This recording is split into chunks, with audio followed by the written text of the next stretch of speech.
Halo semua, selamat datang di channel Blessing Science. Video pembelajaran kali ini itu merupakan materi pendahuluan atau materi awal untuk mata kuliah kimia dasar. Kita akan membahas pengenalan ilmu kimia bagian yang pertama. Tanpa berlama-lama, langsung saja kita masuk dalam pembahasan materi. Ya, materi pembelajaran kita saat ini mencakup 7 bagian. Yang pertama kita akan bahas mengenai apa itu ilmu kimia. Yang kedua kita akan bahas mengenai apa itu materi. Yang ketiga adalah apa itu wujud materi. Yang keempat itu perubahan materi. Yang kelima sifat materi. Keenam klasifikasi materi. Dan yang terakhir untuk bagian pertama ini adalah energi. Oke, kita mulai dulu. Bahasan yang pertama yaitu tentang apa sih sebenarnya itu ilmu kimia. Nah, jika ada yang bertanya tentang apa sih sebenarnya ilmu kimia itu? Ilmu kimia itu adalah cabang ilmu sains yang mempelajari tentang materi. Sederhananya seperti itu. Apanya dari materi sih sebenarnya yang dipelajari dalam ilmu kimia? Ada berbagai macam ya, mencakup antara lain struktur materi, susunan materi, sifat materi, perubahan materi, serta energi yang menyertai perubahan materi tersebut. Hal-hal inilah yang dipelajari dalam ilmu kimia. Jadi singkatnya ilmu kimia adalah ilmu yang mempelajari tentang materi, tetapi kalau kita lebih jabarkan lagi, bagian apa saja di materi yang dipelajari, macam-macam. Bisa strukturnya, susunannya, sifat, perubahan, bahkan sampai energi yang menyertai perubahan materi tersebut. Itu dipelajari di ilmu kimia. Oke, lanjut. Nah, tadi sudah disebutkan bahwa ilmu kimia itu adalah ilmu yang mempelajari tentang materi. Nah, sekarang muncul pertanyaan, kalau begitu, apa itu materi? Nah, jadi ternyata materi itu, teman-teman, pengertiannya adalah segala sesuatu yang memiliki massa dan menempati ruang. Itu disebut materi. Oke, jadi gampang diingat kan? Apa itu materi? Segala sesuatu yang memiliki massa dan menempati ruang. Jadi kalau ada suatu objek atau benda yang punya massa dan dia menempati ruang, berarti objek atau benda tersebut masuk dalam kategori materi. Seperti itu. Lanjut. Nah, kalau kita mengacu pada definisi materi, yaitu segala sesuatu yang memiliki massa dan menempati ruang, berarti kita ini manusia termasuk materi. Karena kita punya massa dan kita menempati ruang. Semua objek yang ada di sekitar kita itu adalah materi, karena memiliki massa dan menempati ruang. Tapi perlu dicatat teman-teman, tidak semua yang dapat kita lihat atau rasakan itu digolongkan materi. Contoh, cahaya matahari itu dianggap bukanlah materi, tetapi bentuk dari energi. Sehingga, dalam pembahasan kali ini, kita harus sepakat bahwa yang dianggap materi itu adalah semua objek yang ada di sekitar kita yang komposisinya dapat kita temukan di sistem periodik unsur. Itulah yang kita sepakati disebut sebagai materi. Intinya, yang akan kita pelajari tentang materi saat ini adalah semua objek yang komposisinya dapat kita temukan di sistem periodik unsur. Kira-kira seperti itu ya. Oke, untuk sekarang materi pendahuluan kita sepakat saja bahwa semua objek yang komposisinya dapat kita temukan di sistem periodik unsur, itulah yang disebut sebagai materi atau yang digolongkan sebagai materi. Oke, lanjut. Nah, tadi sudah disebutkan bahwa materi itu segala sesuatu yang memiliki massa dan menempati ruang. Ada namanya besaran massa di situ. Nah, di sini muncul pertanyaan. Apakah pengertian massa pada konsep materi sama dengan pengertian berat dalam kehidupan kita sehari-hari? Tidak ya, teman-teman. Kebanyakan orang awam menganggap bahwa massa dan berat itu sama. Dan mereka menganggap satuan dari massa dan berat itu sama, yaitu kalau nggak kilogram, gram. Tapi sebenarnya ternyata massa dan berat itu adalah besaran yang sama sekali berbeda, tidak sama. Nah, Apa yang menyebabkan mereka dua besaran ini berbeda? Nah, untuk massa itu menyatakan banyaknya kandungan partikel yang menyusun materi tersebut. Oke, sehingga massa sifatnya tetap, artinya dimanapun materi itu berada, massanya akan selalu sama. Kalau berat, itu lebih definisinya lebih kepada besarnya gaya gravitasi yang bekerja pada materi tersebut. Berbeda kan? Jadi, misalkan ada dua materi yang massanya sama, tetapi berada di tempat yang berbeda gaya gravitasinya, maka beratnya akan berbeda. Sebaliknya, jika dua materi yang massanya sama, tapi berada di dua tempat yang sama gaya gravitasinya, maka beratnya juga akan sama. Oke? Dan perlu dicatat, teman-teman, massa itu satuannya adalah kilogram. Itu kan satuan SI-nya. Tapi kalau di kimia biasanya lebih populer digunakan satuan gram. Sedangkan berat, satuannya itu adalah Newton atau kilogram meter per second kuadrat. Karena apa? Karena berat itu kita simpulkan dengan W kecil itu sebenarnya hasil perkalian antara massa dan gravitasi atau M kali G. Oke, kita lanjut.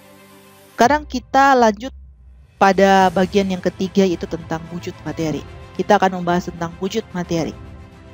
Jadi secara umum, yang dikenal orang secara umum, materi itu wujudnya ada 3.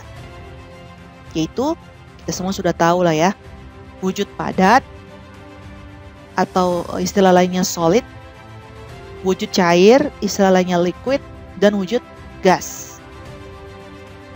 Kemudian ketika suatu zat berubah dari satu bentuk ke bentuk yang lain, maka istilahnya disebut perubahan wujud atau perubahan fase dari materi. Itu yang perlu kita ingat kembali ya, walaupun sebenarnya ini kita sudah tahu. Lanjut. Nah, perubahan wujud atau perubahan fase dari materi itu sebenarnya dipengaruhi oleh adanya perlakuan pemanasan atau pendinginan terhadap materi tersebut.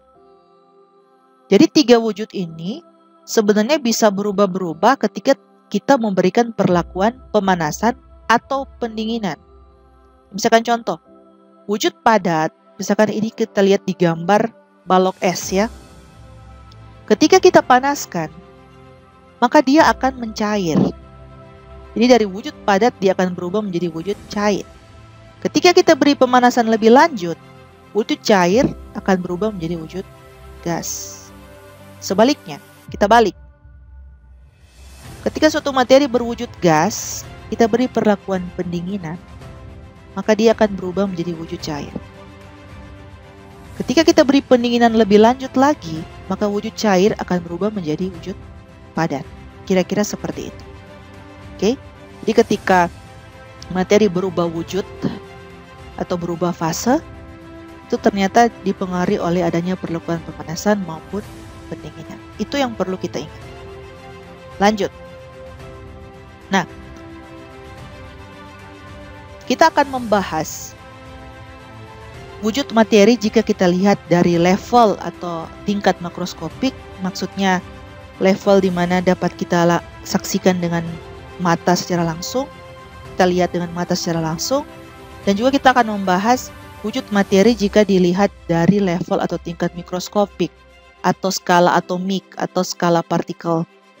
Jadi ini kita mengandaikan seandainya wujud ini padat, cair, dan gas, kita zoom, kita perbesar sampai pada level partikelnya. Jadi kira-kira untuk padat, letak partikel yang menyusun zat padat kira-kira seperti ini. Sedangkan untuk yang wujud cair, partikelnya kira-kira seperti ini. Dan untuk wujud gas, letak partikelnya kira-kira seperti ini. Ini animasinya ya.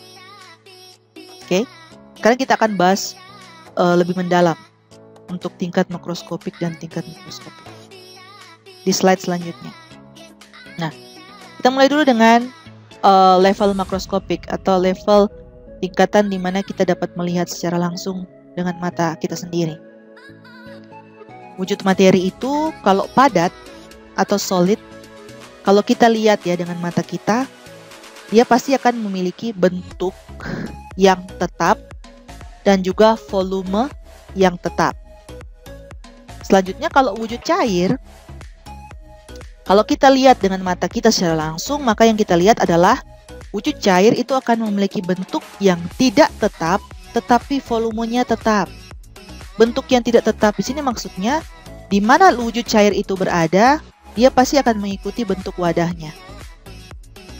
Makanya kalau bentuk wadahnya kotak, dia akan menyerupai kotak sesuai dengan bentuk wadahnya. Kalau bentuk wadahnya agak melengkung, ya wujud cairnya itu akan mengikuti bentuk wadahnya agak melengkung. Seperti itu maksudnya. Sedangkan untuk wujud gas, kalau kita lihat dengan mata kita secara langsung, kalau masih kelihatan ya, maka kita akan melihat bentuk dan volume dari wujud gas itu tidak tetap. Baik bentuk maupun volumenya tidak tetap. Maksudnya di sini dia akan mengikuti bentuk wadah yang dia tempati. Jadi misalkan kita masukkan materi dalam wujud gas ke dalam suatu wadah yang tertutup, maka gas tersebut akan menempati seluruh volume dari wadah itu. Dan bentuknya akan mengikuti bentuk dari wadah tersebut. Kira-kira seperti itu maksudnya.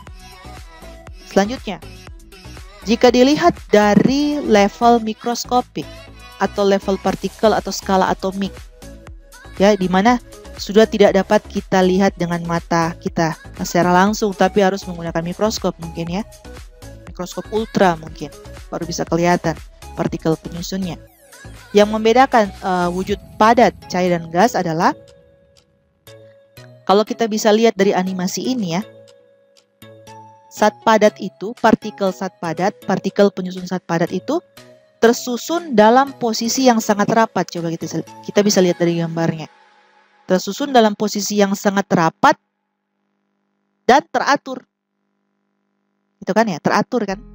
Posisinya sangat rapi dan teratur. Nah, karena posisi yang sangat rapat dan teratur ini membuat gaya tarik antar partikelnya sangat kuat. Karena sangat rapat dan sangat berdekatan kan, maka gaya tariknya itu sangat kuat.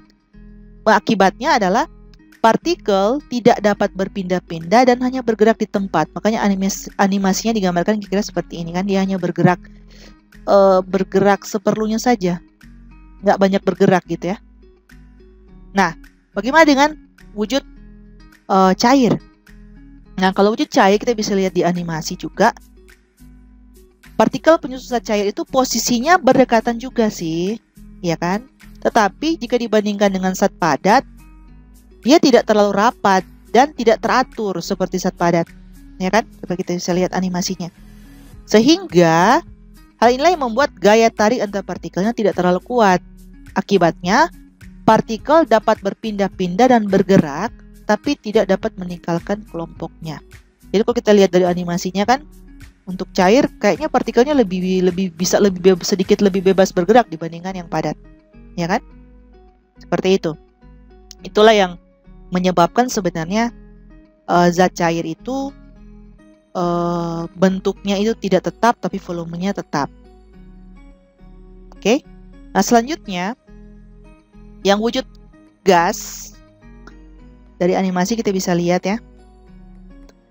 Partikel gas itu posisinya itu bisa kita lihat ya.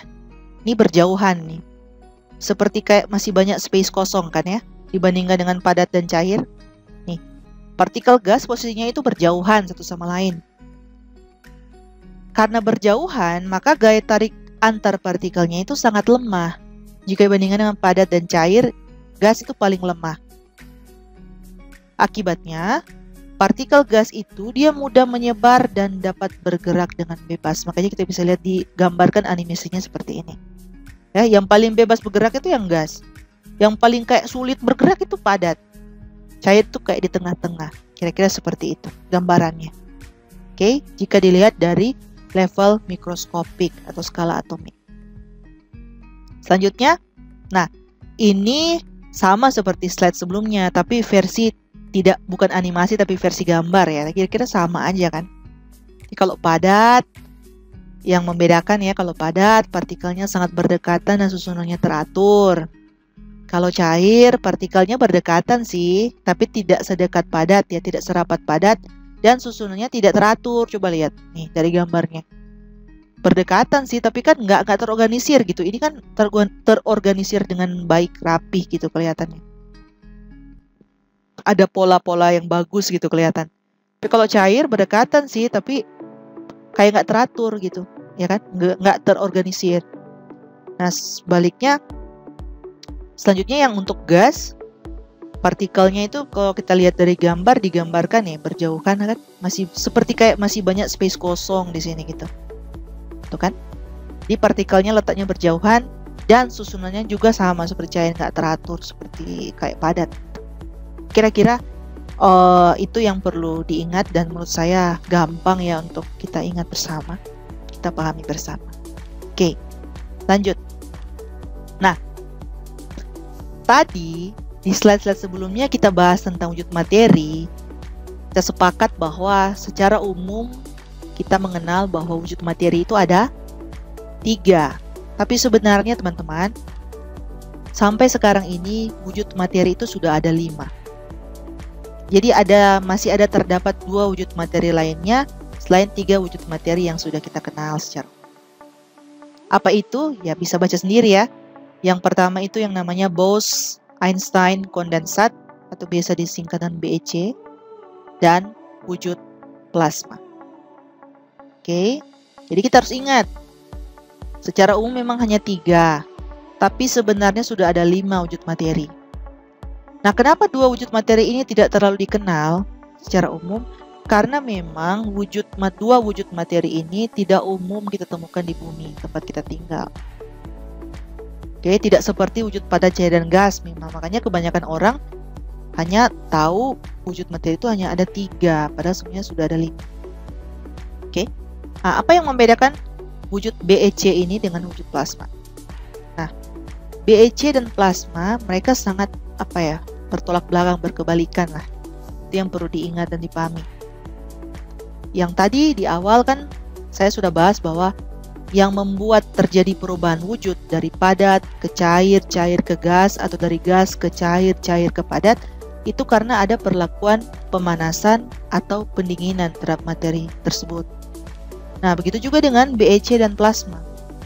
Kalau BEC itu sebenarnya adalah materi yang wujudnya padat, terus diberi diberi perlakuan pendinginan sampai pada suhu yang sangat rendah, mendekati suhu 0 absolut atau 0 Kelvin atau minus 273 derajat Celcius, di mana suhu yang sudah mendekati 0 absolut berarti atom-atomnya itu sudah mendekati keadaan di mana sudah sedikit lagi sudah sama sekali tidak bergerak atau diam.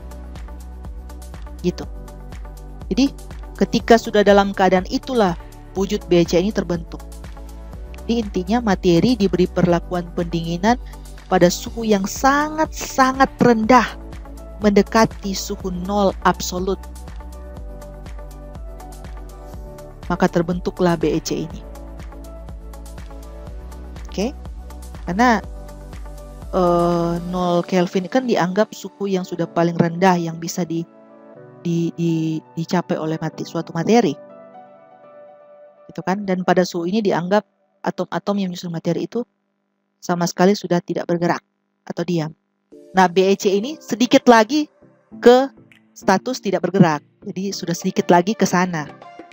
Tapi belum ke sana juga, belum sampai diam gitu. Tapi sedikit lagi akan capai ke keadaan di mana atom-atomnya itu akan tidak bergerak. Gitu. Jadi hampir tidak bergerak. Itulah yang dinamakan dengan wujud BEC. Nah, jadi dalam situasi seperti inilah wujud BEC bisa terbentuk. Dan wujud ini belum lama kita kenal loh. Itu ditemukan sekitar tahun 1995. Dan penemunya, kalau saya tidak salah ya, mungkin bisa googling untuk memastikan. Gara-gara menemukan inilah sehingga mendapatkan hadiah Nobel. Oke. Nah, wujud yang kedua yaitu plasma. Nah, wujud plasma ini kebalikan dari wujud BEC. Kalau BeC, materi diberi perlakuan pendinginan pada suhu yang sangat-sangat rendah. Kalau plasma sebaliknya, materi itu dipanaskan pada suhu yang sangat-sangat tinggi. Sehingga dari gas dia akan membentuk sampai gas yang terionisasi. Jadi mungkin bisa sampai ribuan bahkan jutaan derajat Celcius suhunya. Di suhunya sangat tinggi. Dan memang plasma ini dan BeC juga ya wujud yang tidak umum terjadi di bumi tempat kita tinggal ini. Makanya ya tidak banyak dikenal orang, gitu kan ya. Tetapi walaupun dia tidak umum, tapi kalau ingin kita tanya contohnya di bumi itu di mana wujud plasma, itu di bumi plasma secara alami dapat kita temukan dalam nyala api, kilat, dan aurora. Dan di luar bumi atau luar angkasa, matahari itu adalah salah satu contoh bintang yang bintang dalam bentuk bola raksasa yang sangat panas, yang suhunya sangat tinggi, yang berada dalam keadaan atau wujud plasma ini. Oke, kira-kira seperti itu. Kita tidak akan bahas secara mendetil mengenai dua wujud ini, karena ini baru materi pendahuluan. Intinya, kita cukup tahu kalau BeC itu keadaannya bisa terwujud dalam keadaan apa dan plasma bisa terwujud dalam keadaan apa. Kalau Anda ingin tahu lebih mendetil lagi ya silakan di googling. Di Google banyak informasi tentang itu. Oke, tapi karena ini baru materi pendahuluan, cukup tahu saja intinya saja yang menjadi inti dari BeC dan plasma. Oke, kita lanjut. Semoga bisa dipahami. Nah, jadi kalau kita simpulkan, wujud materi itu sebenarnya sudah ada 5, yaitu BeC, ini padat, cair, gas, dan plasma. Dimana kelima wujud ini itu sangat dipengaruhi oleh perlakuan suhu ya. Kalau suhu yang sangat-sangat rendah dia akan membentuk BeC. Kemudian ketika materi diberikan perlakuan suhu yang sangat-sangat tinggi, dia akan membentuk wujud plasma. Ya, jadi ke kiri itu suhunya sangat rendah akan menjadi BeC, dan makin ke kanan itu suhunya sangat tinggi akan membentuk plasma. Jadi kira-kira seperti itu ya gambarannya. Begitupun dengan yang padat cair gas kan. Padat ketika ke kanan berarti dipanaskan kan akan jadi cair, cair jadi gas. Sebaliknya gas ketika ke kiri didinginkan akan jadi cair, cair menjadi padat kembali. Kira-kira seperti itulah gambarannya. Saya rasa kita bisa paham ya, semoga. Lanjut. Nah, sekarang kita masuk pada latihan soal. Di sini ada soal sederhana yang menurut saya yakin lah kita semua bisa menjawabnya. Ini ada soal begini. Dari gambar berikut, jadi ada gambar ini 1, 2, 3 ini, manakah yang merupakan wujud materi? Padat, cair, dan gas. Oke. Nah, untuk bisa menjawab ini kita harus paham dulu kan yang sudah kita pelajari tadi, bahwa kalau saat padat susunannya itu sangat berdekatan dan teratur. Kalau cair berdekatan tapi tidak teratur. Kalau gas berjauhan dan tidak teratur. Nah, dari definisi tadi berarti kita bisa tentukan, sudah jelas ya. Berarti kalau yang nomor 1 itu sudah pasti wujudnya gas, ya kan? Karena letaknya itu posisinya itu sangat berjauhan satu sama lain. Yang kedua itu sudah jelas ya, kalau kita lihat nih, kok posisinya teratur banget gitu, enak dilihat gitu ya. Berarti dia sudah jelas padat. Dan yang ketiga, ini berdekatan tapi kok kayak nggak teratur, ini berarti sudah jelas. Yang ketiga itu adalah cair. Mudah kan ya? Mudah. Kita lanjut. Sekarang kita masuk ke dalam materi tentang perubahan materi. Nah, kalau berbicara tentang perubahan materi, itu dapat dibedakan atas dua, yaitu yang namanya perubahan fisika dan perubahan kimia. Kita bahas terlebih dahulu mengenai perubahan fisika. Apa yang membedakannya dengan perubahan kimia? Oke. Nah, yang dimaksud dengan perubahan fisika itu adalah, poinnya adalah perubahan materi yang tidak disertai dengan terbentuknya zat baru. Jadi maksudnya komposisinya tetap sama. Jadi yang berubah apanya? Yang berubah hanya wujudnya, penampilan luar, penampilan fisiknya. Makanya dinamakan perubahan fisika. Oke, mudah kan untuk diingat. Jadi kalau perubahan fisika, perubahan materi yang yang berubah itu hanya wujudnya saja, penampilan fisiknya, tampilan fisiknya saja yang berubah. Tetapi komposisi penyusunnya itu tetap sama. Gitu. Itu pengertian dari perubahan fisika. Selain itu, perubahan fisika itu adalah perubahan materi yang sifatnya sementara. Maksudnya sementara di sini sebenarnya adalah, misalkan nih, seperti di slide-slide sebelumnya, ada gambar balok es wujud padat. Ketika dipanaskan, dia akan mencair menjadi wujud cair.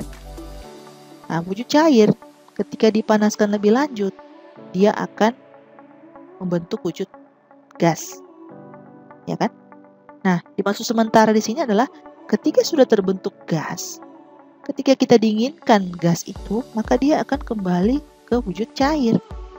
Ketika kita perlakuan pendinginan lebih lanjut, wujud cair akan kembali lagi ke wujud padat. Jadi itu maksudnya sifatnya sementara. Jadi ketika A berubah menjadi B, B bisa kembali lagi menjadi A. Jadi seperti itu. Jadi contohnya adalah di sini jelas ya. Dikasih contoh perubahan wujud atau perubahan fase dari air. Nah, ini dia. Di sini ada wujud padat, air yang wujudnya padat balok es, air yang wujudnya cair, dan air yang wujudnya gas, mungkin dalam bentuk uap air. Jadi ketika padat diberi pemanasan, maka dia akan meleleh menjadi cair. Baliknya, cair diberi perlakuan pendinginan, dia akan membeku menjadi padat. Begitupun dengan yang di sini, padat jadi gas itu namanya menyublim, gas jadi padat itu mengkristal, cair jadi gas itu menguap, dan gas menjadi cair itu mengembun. Ya kan? Dimana yang ke kanan itu perlakuan pemanasan, ya kan? Jadi menyerap panas atau endotermik, sedangkan yang ke kiri itu, yang ke kiri atau ke bawah ini, itu adalah perlakuan pendinginan atau melepas panas atau eksotermik. Jadi kira-kira itu juga yang perlu kita ingat. Mudah kan ya? Sangat mudah menurut saya. Selanjutnya, apa itu perubahan kimia? Tadi perubahan fisika kita sudah bahas. Kalau perubahan fisika yang berubah hanya penampilan fisiknya saja, sedangkan komposisi penyusunnya itu masih sama. Sedangkan kalau perubahan kimia, perubahan materi yang disertai dengan terbentuk zat baru. Jadi komposisi penyusunnya sudah berbeda. Jadi maksudnya ketika A berubah jadi B, maka A dan B itu memiliki komposisi yang berbeda. Kalau komposisinya sudah berbeda, sudah pasti itu adalah zat yang berbeda.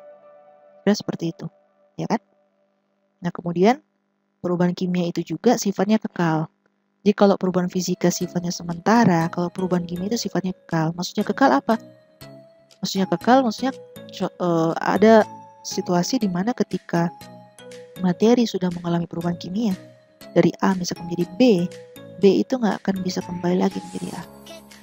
Kira-kira seperti itu. Oke, mudah kan ya konsepnya? Sangat mudah untuk membedakan perubahan fisika dan perubahan kimia. Perubahan fisika intinya kuncinya yang berubah hanya tampilan luarnya. Komposisinya tetap sama. Kalau perubahan kimia, yang berubah itu memang benar-benar komposisinya. Jadi sudah terbentuk zat yang baru, yang sudah sangat berbeda dengan zat awalnya. Poinnya hanya di situ dan menurut saya sangat mudah untuk diingat. Nah, gimana contoh dari perubahan kimia? Misalkan ini dikasih contoh kayu yang dibakar menjadi arang dan abu. Arang dan abu adalah zat baru yang berbeda sama sekali dari kayu. Benar kan? Jadi ketika kayu sudah dibakar menjadi arang dan abu itu nggak sama dengan kayu. Sudah sama sekali komponen yang berbeda. Dan ketika sudah jadi arang dan abu, nggak mungkin lagi kan dia balik lagi jadi kayu, seperti layaknya air yang wujud cair terus balik ke balok es atau es menjadi cair. Tidak seperti itu kan? Contoh yang kedua, perubahan kimia, besi yang berkarat. Karat adalah zat baru yang berbeda dari besi. Ya, jadi kalau besi udah berkarat, ya udah, kalau udah berkarat ya mungkin balik lagi ke besi yang masih belum berkarat gitu. Karena karat itu sudah merupakan komponen yang baru. Zat yang baru yang sama sekali sudah berbeda dengan besi. Kira-kira seperti itu. Sangat mudah menurut saya untuk membedakan perubahan fisika dan perubahan kimia. Oke, saya harap sampai di sini bisa paham ya. Kita lanjut. Nah, perubahan kimia, dalam kimia itu kita biasanya tidak umum ya menyebutkan istilah perubahan kimia. Biasanya disebut sebagai reaksi kimia. Di perubahan kimia itu nama lainnya bisa juga kita sebut sebagai reaksi kimia. Dan reaksi kimia inilah istilah yang lebih umum digunakan di kimia daripada disebut perubahan kimia. Mana bereaksi itu artinya berubah menjadi. Tuh. Nah, dalam reaksi kimia ada yang namanya bereaksi atau reaktan. Dan ada yang namanya zat hasil reaksi atau produk gitu. Di bereaksi atau reaktan itulah zat yang bereaksi, sedangkan produk itu adalah zat hasil reaksi. Dan ini adalah salah satu contoh dari sekian banyak reaksi kimia ya. Ini salah satu contoh reaksi kimia di mana ini ada glukosa direaksikan dengan oksigen membentuk air, karbon dioksida dan energi. Dimana yang reaktannya yang mana? Reaksinya yang mana? Ini. Yang sebelah kiri tanda panah. Produknya yang mana? Ini yang kanan. Sebelah kanan tanda panah yang warna biru. Sedangkan reaktannya yang warna merah. Jadi kira-kira seperti itu gambarannya. Oke. Nah, kemudian ada beberapa ciri-ciri yang bisa mengindikasikan atau menunjukkan adanya perubahan kimia atau reaksi kimia. Jadi kita bisa lihat dengan mata secara langsung, misalkan yang mengindikasikan adanya perubahan kimia atau reaksi kimia ketika terjadi perubahan warna, ketika terjadi atau munculnya bau, awalnya nggak bau, tiba-tiba jadi muncul bau tertentu. Kemudian misalkan terbentuk gas atau gelembung, atau misalkan muncul cahaya, atau percikan api misalkan, atau misalkan terbentuk endapan. Terjadi perubahan pH, pH-nya bisa naik atau turun gitu ya. Perubahan suhu, suhunya bisa naik atau turun. Terjadi perubahan volume, volumenya bisa naik atau turun. Terjadi perubahan rasa gitu ya, mungkin rasanya setelah dicicipi berbeda gitu ya. Dan perubahan didih atau titik beku dan masih banyak contoh yang lain yang bisa mengindikasikan adanya perubahan kimia atau reaksi kimia. Oke, jadi kira-kira seperti itu. Semoga bisa dipahami. Sekarang lanjut. Kita kembali lagi ke latihan soal. Dan saya rasa ini juga gampang. Kalau kita sudah pahami konsepnya, sangat mudah untuk menjawab ini. Jadi di kiri ini ada dua gambar yang menunjukkan perubahan materi. Ya, gambar 1 dan gambar 2. Soalnya yang diminta adalah kita diminta untuk menyatakan perubahan materi apa yang terlihat pada masing-masing gambar di samping di samping kiri ini. Perubahan fisika kah? Perubahan kimia atau keduanya? Nah, sekarang kita lihat. Gambar 1 ini adalah proses ketika lilin itu menyala ya, sumbu lilin menyala dan lilinnya meleleh. Sedangkan yang kedua ini bisa kita lihat di gambar apel yang dipotong setengah dan mungkin dia dibiarkan begitu saja. kontak dengan udara, akhirnya perlahan-lahan jadi kecoklatan, membentuk istilahnya browning pada apel. Nah, jadi kira-kira nomor 1 itu perubahan fisika atau kimia atau keduanya, dan nomor 2 itu perubahan fisika, kimia atau keduanya. Jadi untuk yang perubahan pertama itu, kita harus review kembali konsep perubahan fisika ya. Yang berubah, kalau perubahan fisika yang berubahnya tampilan fisiknya, tapi komposisinya tetap sama. Kalau perubahan kimia, yang berubah memang benar-benar sudah terbentuk saat yang baru, komposisinya sudah berbeda. Gitu ya. Itu yang poin yang harus kita ingat. Berarti, berdasarkan definisi itu, nomor 1 itu ada 2 proses ya. Sumbu lilin yang terbakar, di sumbunya ketika dia sudah terbakar, nggak mungkin balik lagi jadi sumbu yang utuh kan, jika sudah terbakar. Jadi sumbu lilin yang terbakar itu perubahan kimia.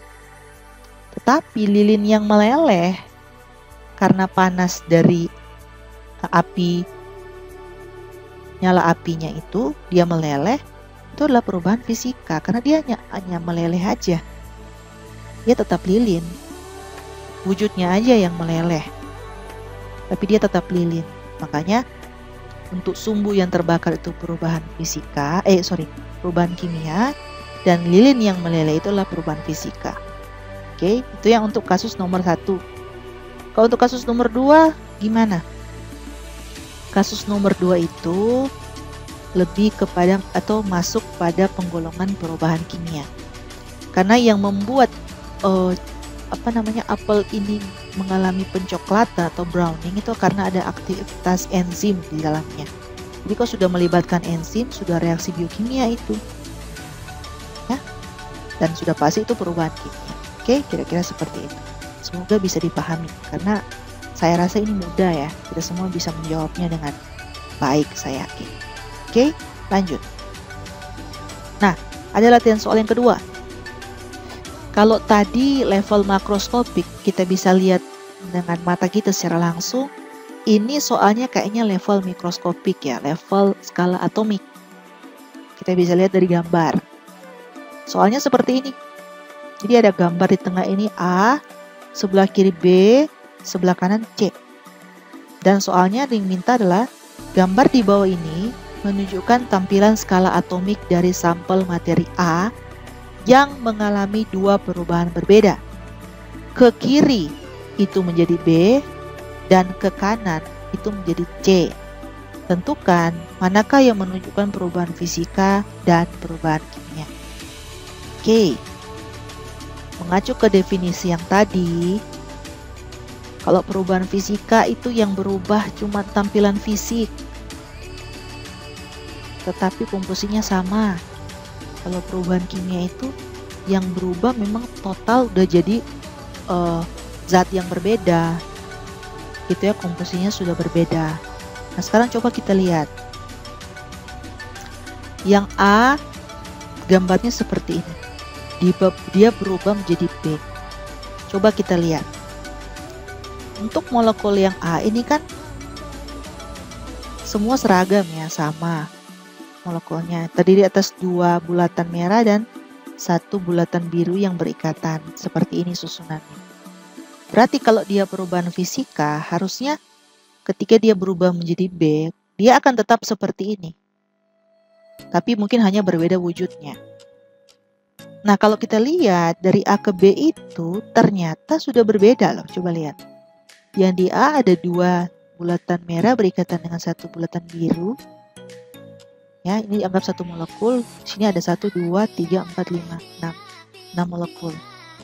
Setelah berubah jadi B, dia sudah tidak 2 bulatan merah, 1 bulatan biru lagi, tapi sudah 1 bulatan merah, 1 bulatan biru, dan 1 bulatan merah, 1 bulatan merah. Jadi ada 2 molekul yang berbeda. Ini kan? Sehingga A dan B itu nggak sama komposisinya. Dari situ kita sudah dapat clue, sudah pasti ketika A berubah jadi B itu adalah perubahan kimia. Ya, jelas sekali perubahan kimia.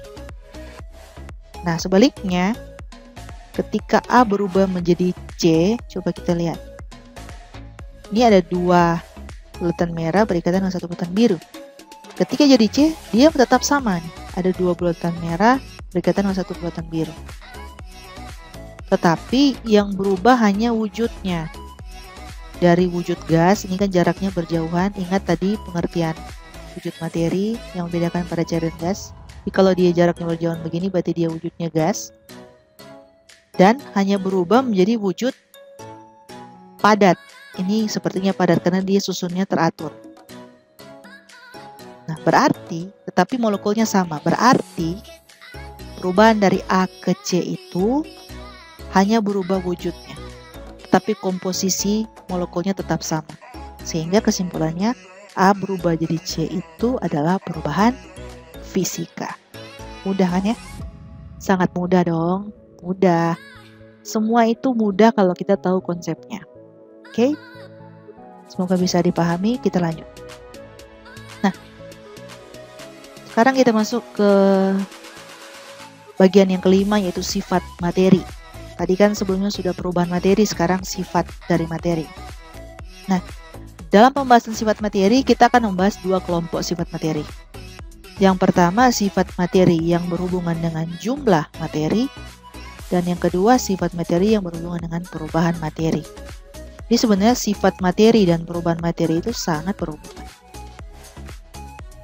Oke, kita lanjut. Kita bahas dulu yang pertama. Sifat materi yang berhubungan dengan jumlah materi. Itu ternyata dibagi atas 2. Sifat intensif dan sifat ekstensif. Apa yang membedakan 2 sifat ini? Jadi sifat intensif itu, ini perlu agak sedikit dihafal ya. Selain pemahaman perlu dihafal juga biar nggak kebalik. Kalau sifat intensif itulah sifat yang tidak dipengaruhi oleh jumlah materinya. Kalau sifat ekstensif justru sebaliknya, sifat yang sangat dipengaruhi oleh jumlah materi yang dimiliki. Oke, jadi itu bedanya. Intensif tidak dipengaruhi, ekstensif sangat dipengaruhi. Nah, contoh sifat intensif atau sifat yang tidak dipengaruhi oleh jumlah materi itu adalah sifat rasa. Kok bisa rasa masuk sifat intensif? Ya iyalah. Coba Anda bandingkan. Anda ambil 1 sendok gula pasir dan cicipi rasanya. Dan Anda ambil 1 kilogram gula pasir dan cicipi juga rasanya. Apakah rasanya akan berbeda? Sama, rasanya tetap manis. Ini terlepas dari dia hanya 1 sendok dan dia 1 kilogram gula, rasanya akan tetap sama, yaitu manis. Itulah yang dimaksudkan dengan sifat yang tidak dipengaruhi oleh jumlah materinya. Mau banyak, mau sedikit, sifatnya tetap sama. Contohnya rasa. Mau gulanya sedikit, gulanya banyak, rasanya tetap manis. Gitu. Ya. Sebaliknya kalau sifat ekstensif, sifat yang sangat dipengaruhi oleh jumlah materinya. Contohnya massa. Kenapa massa kok masuk sifat ekstensif? Ya iyalah. Coba kita menggendong bayi yang masih 9 kg. Kita masih sanggup. Tapi bisa nggak kita menggendong pesumo yang sangat gemuk dan besar dan masanya 250 kg? Nggak akan bisa. Ya kan? Jadi massa itu masuk dalam sifat ekstensif atau sifat yang sangat dipengaruhi oleh jumlah materinya. Makin banyak jumlah materinya ya tentu kalau untuk massa ya kita nggak akan sanggup lah. Mungkin 9 kilo bayi kita bisa gendong, tapi kalau pesumo yang beratnya 250 kg ya nggak mungkin kita bisa gendong. Kan seperti itu. Jadi sangat berbeda. Oke? Jadi itu kunci yang perlu kita ingat dan pahami yang membedakan sifat intensif dan sifat ekstensif beserta dengan contohnya. Oke? Sekarang kita lanjut sifat materi yang berhubungan dengan perubahan materi.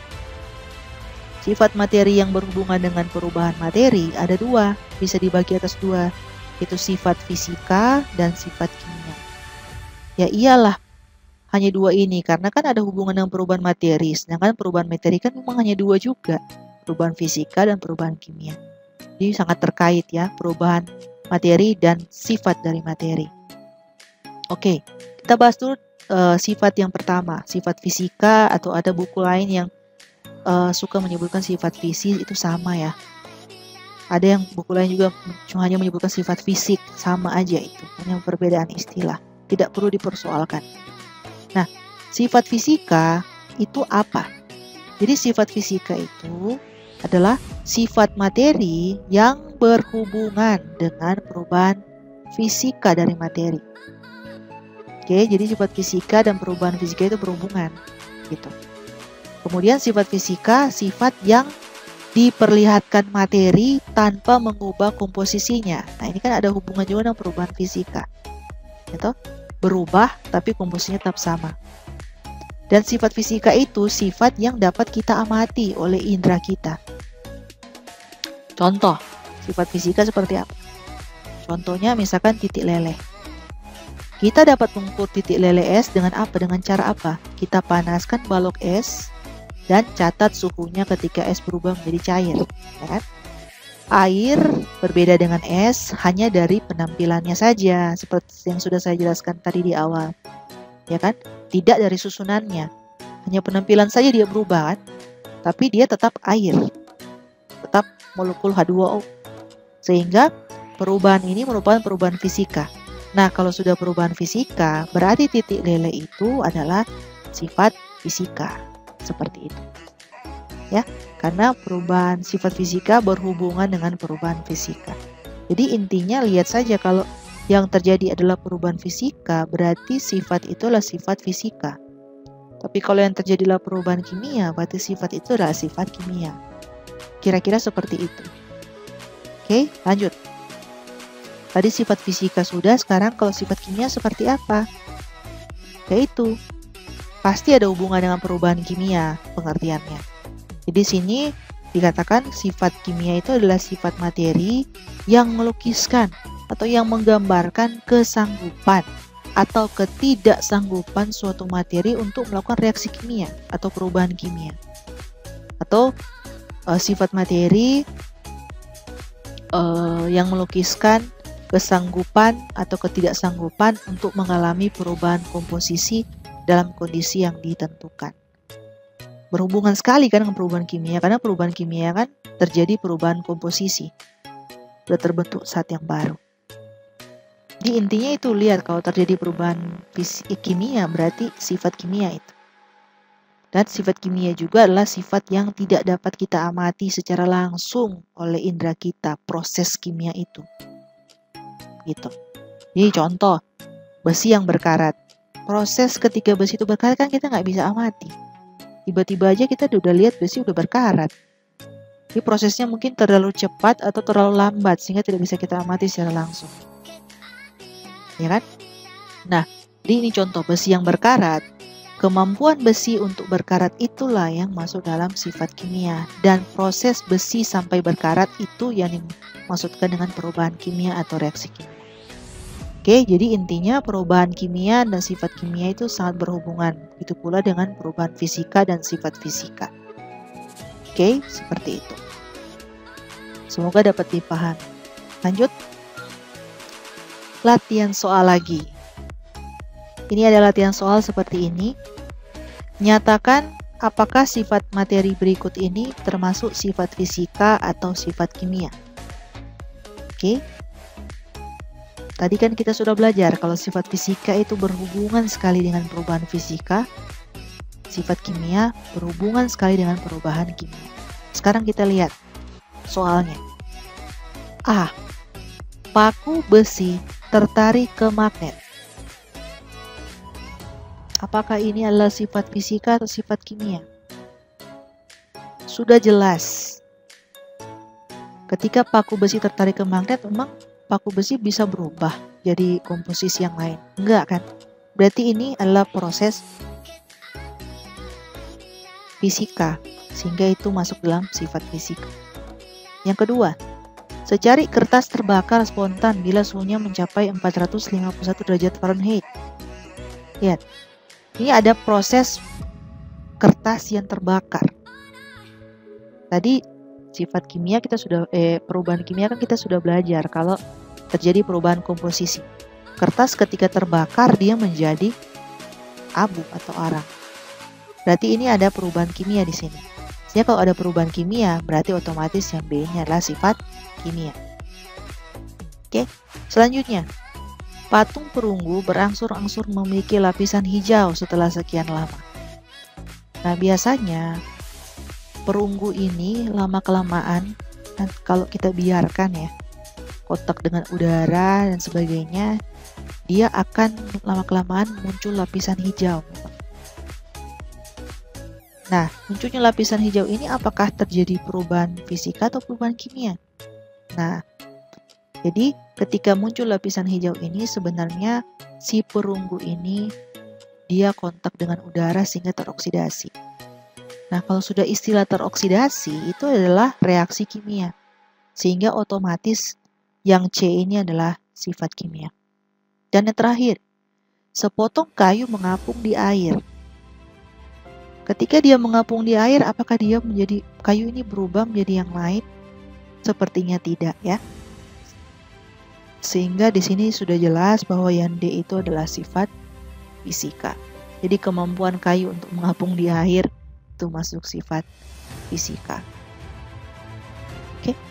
Jadi kira-kira seperti itu, sangat mudah dan saya yakin dapat dipahami oleh kita semua. Lanjut. Masuk dalam materi yang selanjutnya, bagian yang selanjutnya yaitu klasifikasi materi. Oke, atau pengelompokan dari materi. Jadi materi itu kita bisa klasifikasikan, kita bisa kelompokkan. Dan secara umum, materi itu bisa kita bagi atas dua kelompok besar, yaitu zat tunggal atau bahasa Inggrisnya pure substances, dan campuran atau bahasa Inggrisnya mixture. Oke. Yang membedakan zat tunggal dan campuran adalah, ini ada pertanyaan, apakah dapat dipisahkan melalui proses fisika? Kalau dia bisa dipisahkan melalui proses fisika, itu masuk campuran. Tapi kalau tidak, berarti itu masuk zat tunggal. Nah, ini kan lebih memudahkan kita untuk memahaminya kan. Nah, kemudian zat tunggal masih bisa lagi dibagi menjadi unsur dan senyawa. Di sini ada pertanyaan lagi, apakah dapat diuraikan melalui proses kimia? Jika ya, itu senyawa, dan jika tidak itu unsur. Nah, kemudian campuran masih bisa dibagi lagi menjadi dua. Terus ada pertanyaan, apakah seragam di seluruh bagian materi? Apakah ketika campuran itu dibentuk, seluruh bagian campuran itu seragam? Kita saksikan seragam. Jika iya, itu homogen, campuran homogen, tapi jika tidak, itu masuk campuran heterogen. Mari kita akan bahas satu persatu mulai dari zat tunggal dulu, kemudian unsur dan senyawa, kemudian kita pindah ke campuran, kemudian kita bahas yang homogen dan heterogen. Jadi kita mulai dulu dengan zat tunggal. Nih, apa pengertian dari zat tunggal atau pure substances? Pure substance. Jadi zat tunggal itu definisinya adalah materi yang susunan atau komposisi kimianya tetap. Oke, mudah dihafal ya. Materi yang susunan atau komposisi kimianya tetap. Oke. Nah, zat tunggal terbagi atas apa? Dua. Ya, jadi zat tunggal terbagi atas dua, unsur dan senyawa. Kita bahas unsur dulu ya. Nah, unsur atau elemen bahasa Inggrisnya. Apa pengertian dari unsur? Oke, saya rasa kita semua sudah pernah pelajari ini. Intinya di SMA kan sudah belajar kimia, jadi pasti sudah tahu lah pengertian dari unsur itu apa. Jadi unsur itu masuk dalam golongan zat tunggal yang tidak dapat diuraikan lagi secara kimia. Gitu. Unsur. Jadi zat tunggal yang tidak dapat kita uraikan lagi secara kimia. Kemudian yang perlu dicatat adalah kebanyakan unsur itu terdiri dari kumpulan atau kita bisa katakan juga gabungan dari atom-atom sejenis. Jadi atom unsur itu namanya.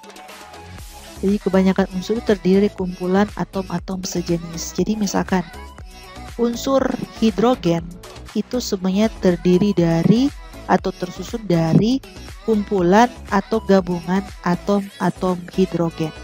Seperti itu. Oke? Nah, selanjutnya, tetapi ada juga beberapa unsur yang dari sononya, intinya ya. Jadi dari sananya itu sudah berada atau berdiri sebagai molekul. Jadi ada beberapa unsur yang memang sudah tercipta dari sononya sebagai molekul. Yang biasa kita sebut molekul unsur.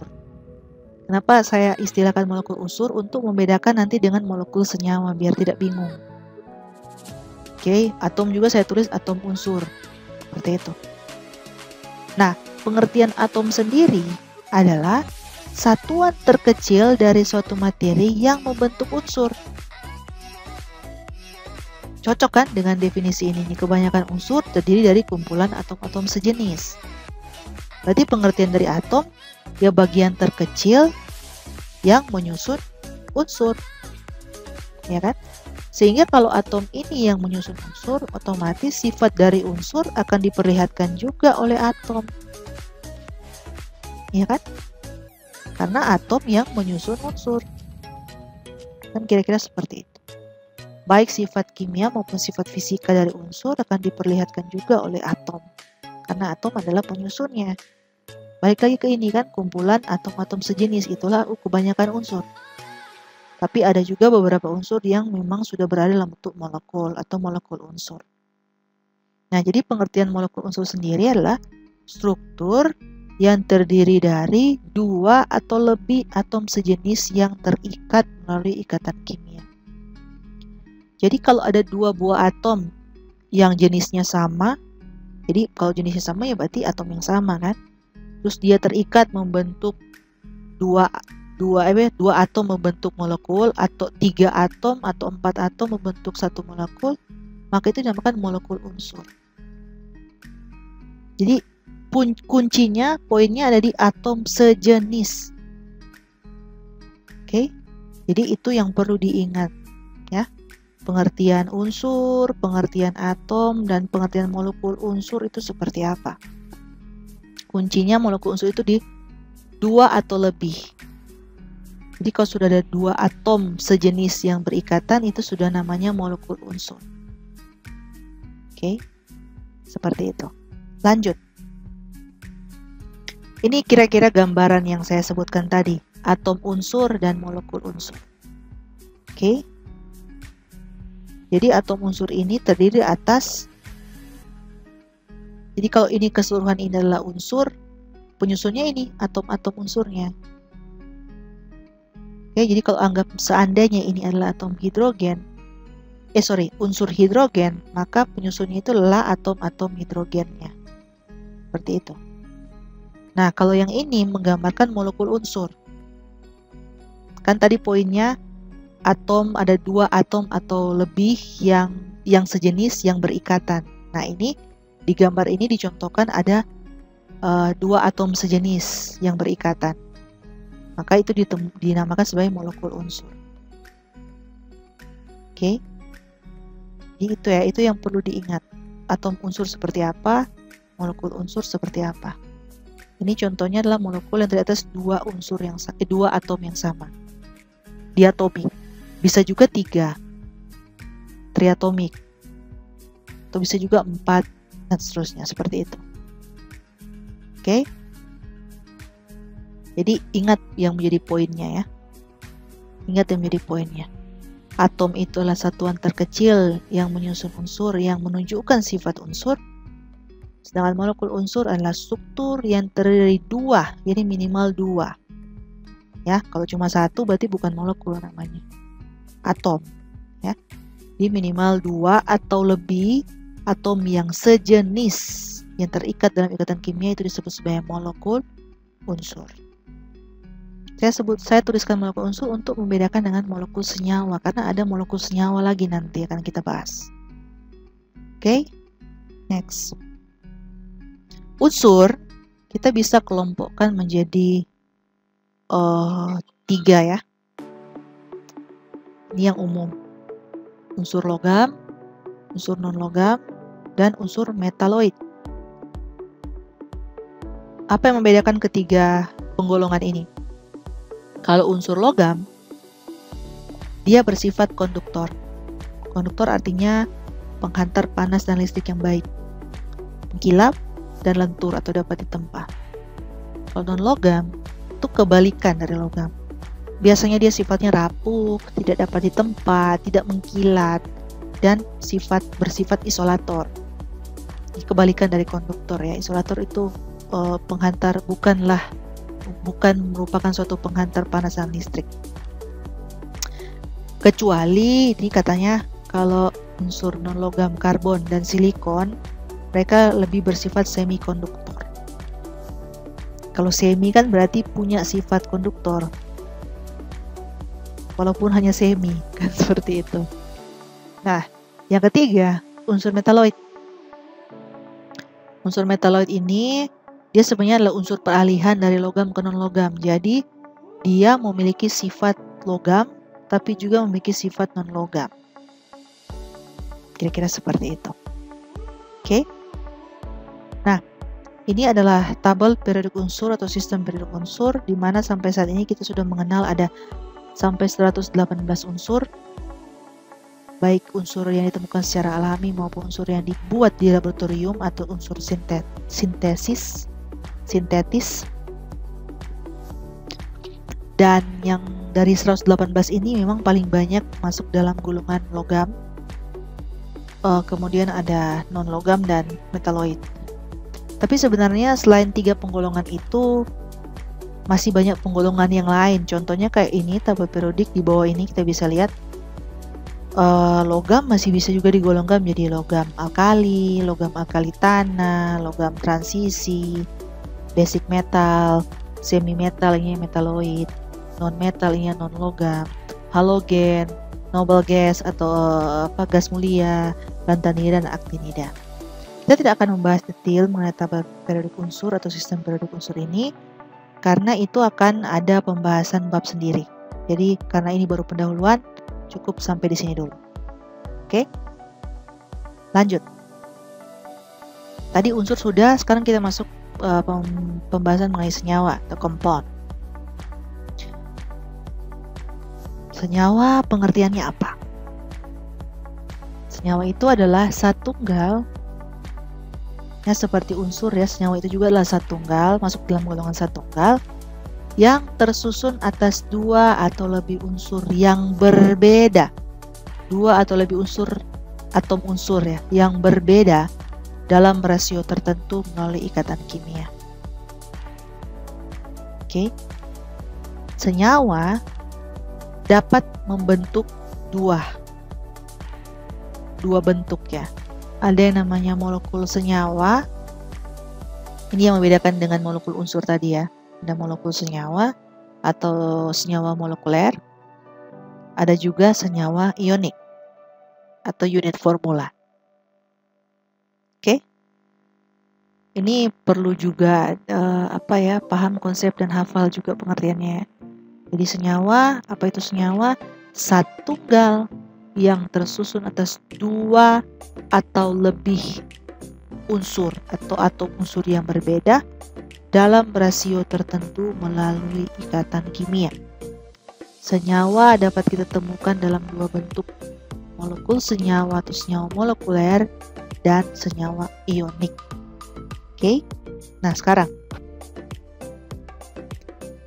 tadi sudah ada istilah sebelumnya molekul unsur, dan sekarang tadi sudah ada istilah molekul senyawa. Kita perlu penekanan kembali untuk membedakan keduanya.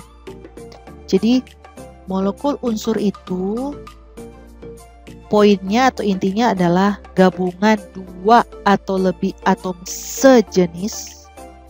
Sedangkan kalau molekul senyawa itu adalah gabungan dari 2 atau lebih atom unsur berbeda. Oke? Jadi intinya hanya di sejenis dan berbeda. dua atau lebihnya sama. Kalau udah dua atau lebih itu sudah bisa dikatakan molekul. Oke, saya ulang lagi biar bisa paham mengerti. Kalau molekul unsur itu sebenarnya adalah gabungan dari dua atau lebih atom yang sejenis. Kalau senyawa itu berbeda. Ini gabungan dari dua atau lebih unsur atau atom unsur yang berbeda. Itu yang membedakan molekul unsur dan molekul senyawa. Oke. Nah, kemudian tadi juga sudah disebutkan bahwa senyawa ada bisa ditemukan dalam dua bentuk, molekul senyawa dan senyawa ionik. Apa bedanya? Kalau molekul senyawa atau senyawa molekuler itu terbentuk melalui ikatan kovalen. Oke, ikatan kovalen. Contohnya misalkan molekul air H2O. Sedangkan kalau senyawa ionik atau senyawa ion terbentuk melalui ikatan ion. Gitu ya, contoh misalkan senyawa NaCl atau yang kita kenal dengan garam. Ya. Nah, kita tidak akan bahas terlalu mendetail sekarang mengenai apa itu ikatan kovalen dan apa itu ikatan ion, apa yang membedakan molekul senyawa dan senyawa ionik, karena itu akan dibahas sendiri di bab-bab selanjutnya. Kita cukup sampai di sini dulu. Jadi intinya, poinnya, kalau molekul senyawa itu terbentuk melalui ikatan kovalen, sedangkan kalau senyawa ion terbentuk melalui ikatan ion. Oke? Selanjutnya. Nah, ini kira-kira yang menggambarkan, yang bisa membantu ya, gambaran skala atomik yang bisa menggambarkan perbedaan antara atom unsur, molekul senyawa atau senyawa molekuler dan senyawa ionik. Oke? Nah, jadi kalau atom unsur seperti tadi, kumpulan dari atom-atom sejenis yang membentuk unsur. Misalkan ini dia kasih contoh unsur Ar atau argon. Unsur argon terdiri atas kumpulan atom-atom argon. Dicirikan dengan apa ya, ini bulatannya sama semua, jadi kan pasti sejenis. Kalau ada satu beda warna berarti tidak sejenis kan di dalam kotak ini. Nah, kemudian yang kedua, molekul unsur itu adalah gabungan dari dua atau lebih atom sejenis yang berikatan. Nah, ini kita bisa lihat dari gambarnya jelas ada dua atom yang sama yang berikatan membentuk molekul unsur. Oke, jadi ini dikasih contoh Cl2. Jadi hijau ini berarti disimbolkan mewakili atom Cl. Jadi atom Cl yang satu ketemu dengan atom Cl yang lain membentuk diatomik Cl2. Ini yang namanya molekul unsur karena dua atom yang berikatan ini sejenis, yaitu sama-sama Cl. Oke, itulah yang membedakan molekul unsur dengan molekul senyawa. Kalau molekul senyawa, contohnya yang ini kita bisa lihat ya, sudah ada dua jenis atom. Beda dengan yang ini, hanya satu. Ya kan? Kalau ini sudah ada dua, kelihatan dari mana? Ya dari gambarnya. Sudah ada bulatan merah dan dua bulatan abu-abu. Ya kan? Sehingga ini udah jelas bahwa ini adalah molekul senyawa. Karena kalau unsur kan sejenis, kalau senyawa itu berbeda. Itu yang perlu diingat ya. Jadi kalau ini sudah jelas H2O itu adalah molekul senyawa, bukan molekul unsur. Karena atom-atom yang membentuk H2O itu sudah ada dua jenis, hidrogen dan oksigen. Oke. Dua hidrogen dan satu oksigen. Nah, dan yang terakhir, senyawa ionik itu kita bisa lihat dari, kalau digambarkan dari skala atomik, pasti strukturnya akan ada, namanya saja ionik ya. Ada ion di situ, jadi pasti akan ada partikel yang bermuatan di situ, bermuatan positif dan negatif. Jadi sini digambarkan NaCl, di mana Na itu bulatan biru yang muatannya positif, sedangkan yang Cl bulatan hitam yang ukurannya lebih besar dengan muatannya negatif. Karena senyawa ionik itu terbentuk dari adanya gaya tarik elektrostatik antara partikel yang berbeda muatan, positif dan negatif. Kira-kira seperti itu. Oke. Semoga bisa dipahami, karena akan ada soal yang mirip seperti ini dan Anda akan diminta membedakan mana yang atom unsur, mana yang molekul unsur, mana yang molekul senyawa, mana yang senyawa ionik, mana yang campuran, yang kira-kira seperti itu. Oke, kita lanjut. Nah, masih membahas tentang senyawa. Kalau unsur tadi kan sudah saya bahas bahwa atom penyusunnya dan unsurnya itu saling menunjukkan sifat yang sama. Jadi atom yang menyusun unsur menunjukkan sifat dari unsur, ya kan? Tapi kalau senyawa, dia memiliki sifat kimia dan sifat fisika yang berbeda sama sekali dengan unsur penyusunnya. Oke, sangat berbeda. Kalau atom dengan unsur itu bisa menunjukkan sifat yang sama, kalau senyawa dengan unsur penyusunnya itu memiliki sifat baik kimia maupun fisika yang sangat berbeda. Kemudian, senyawa dia tidak dapat dengan mudah kita uraikan menjadi unsur-unsur penyusunnya. Diperlukan suatu reaksi tertentu. Contoh, jika kita ingin menguraikan molekul air H2O menjadi unsur-unsur penyusunnya, yaitu hidrogen dan oksigen, maka diperlukan suatu proses kimia yang namanya elektrolisis air. Gambarnya di sebelah kanan ini. Oke. Jadi ini dalam suatu wadah yang dialiri aliran listrik ya. Ini air. Ketika dialiri aliran listrik, sederhananya seperti itu ya. Dialiri aliran listrik, maka air itu nanti akan terurai menjadi komponen penyusunnya, yaitu gas hidrogen yang ini sebelah kiri dan gas oksigen yang di sebelah kanan. Di mana gas hidrogen dan gas oksigen sama sekali memiliki sifat fisika maupun kimia yang berbeda dengan air. Ya kan? Air aja wujudnya cair. Sedangkan gas hidrogen dan oksigen sudah wujudnya sudah gas. Itu aja udah berbeda. Ya kan? Jadi intinya seperti itu yang perlu diingat, yang menjadi kata kunci konsepnya. Kayak seperti itu. Oke, semoga bisa dipahami. Kita lanjut. Tadi sudah bahas tentang zat tunggal, sudah bahas tentang unsur, sudah bahas tentang senyawa. Sekarang kita lanjut pembahasan mengenai campuran atau mixture. Oke, tadi kan di awal sudah dikatakan bahwa materi terbagi atas dua kelompok besar, yaitu zat tunggal dan campuran. Zat tunggal tadi kita sudah bahas, sekarang kita akan bahas campuran. Apa itu campuran? Campuran itu adalah materi yang tersusun dari dua zat atau lebih dengan komposisi yang dapat berubah-ubah dan masih mempunyai sifat zat asalnya. Oke. Maksudnya berubah-ubah di sini adalah kalau kita mencampurkan dua komponen menjadi campuran, komposisinya itu tidak akan sama. Bisa berubah-ubah. Beda dengan zat tunggal, yang komposisinya itu tetap. Sedangkan kalau campuran, komposisinya itu berubah-ubah. Tergantung zat yang kita campurkan. Contoh sederhana misalkan seperti ini. Kalau kita ingin mencampurkan air dan gula, kalau komposisi air dan gulanya kita variasikan, pasti akan terbentuk campuran dengan komposisi atau konsentrasi yang berbeda-beda kan? Ya, logikanya kan seperti itu.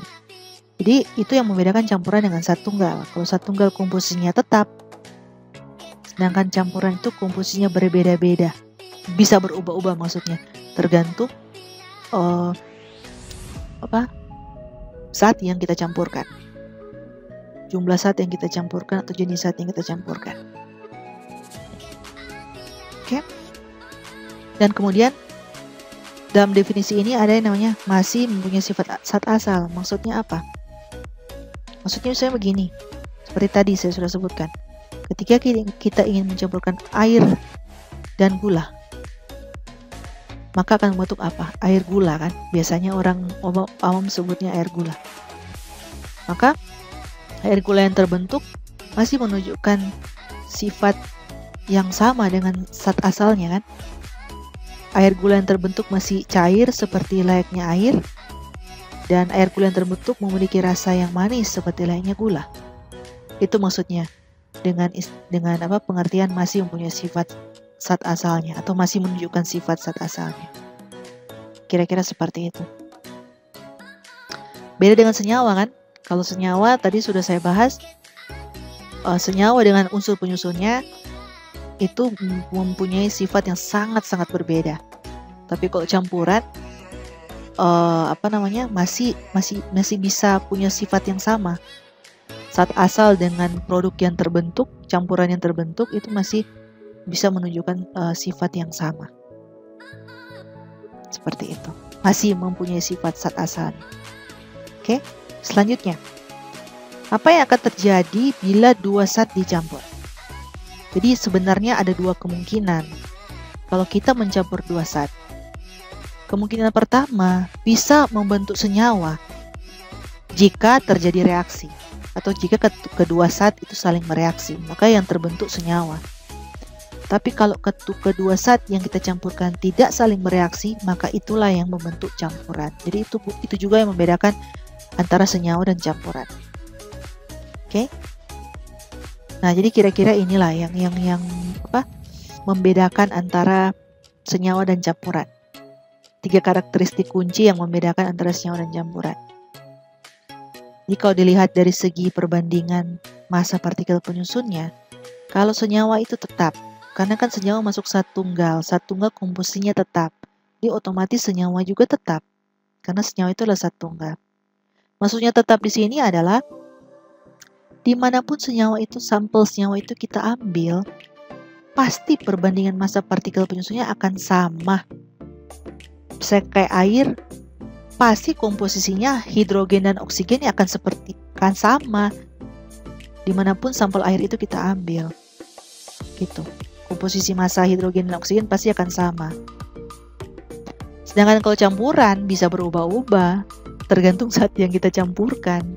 Ya kan, jumlah zat yang kita campurkan. Selanjutnya kalau kita lihat dari sifat partikel penyusunnya, kalau senyawa itu tidak tampak. Oke, senyawa itu tidak tampak karena memang sudah sangat berbeda.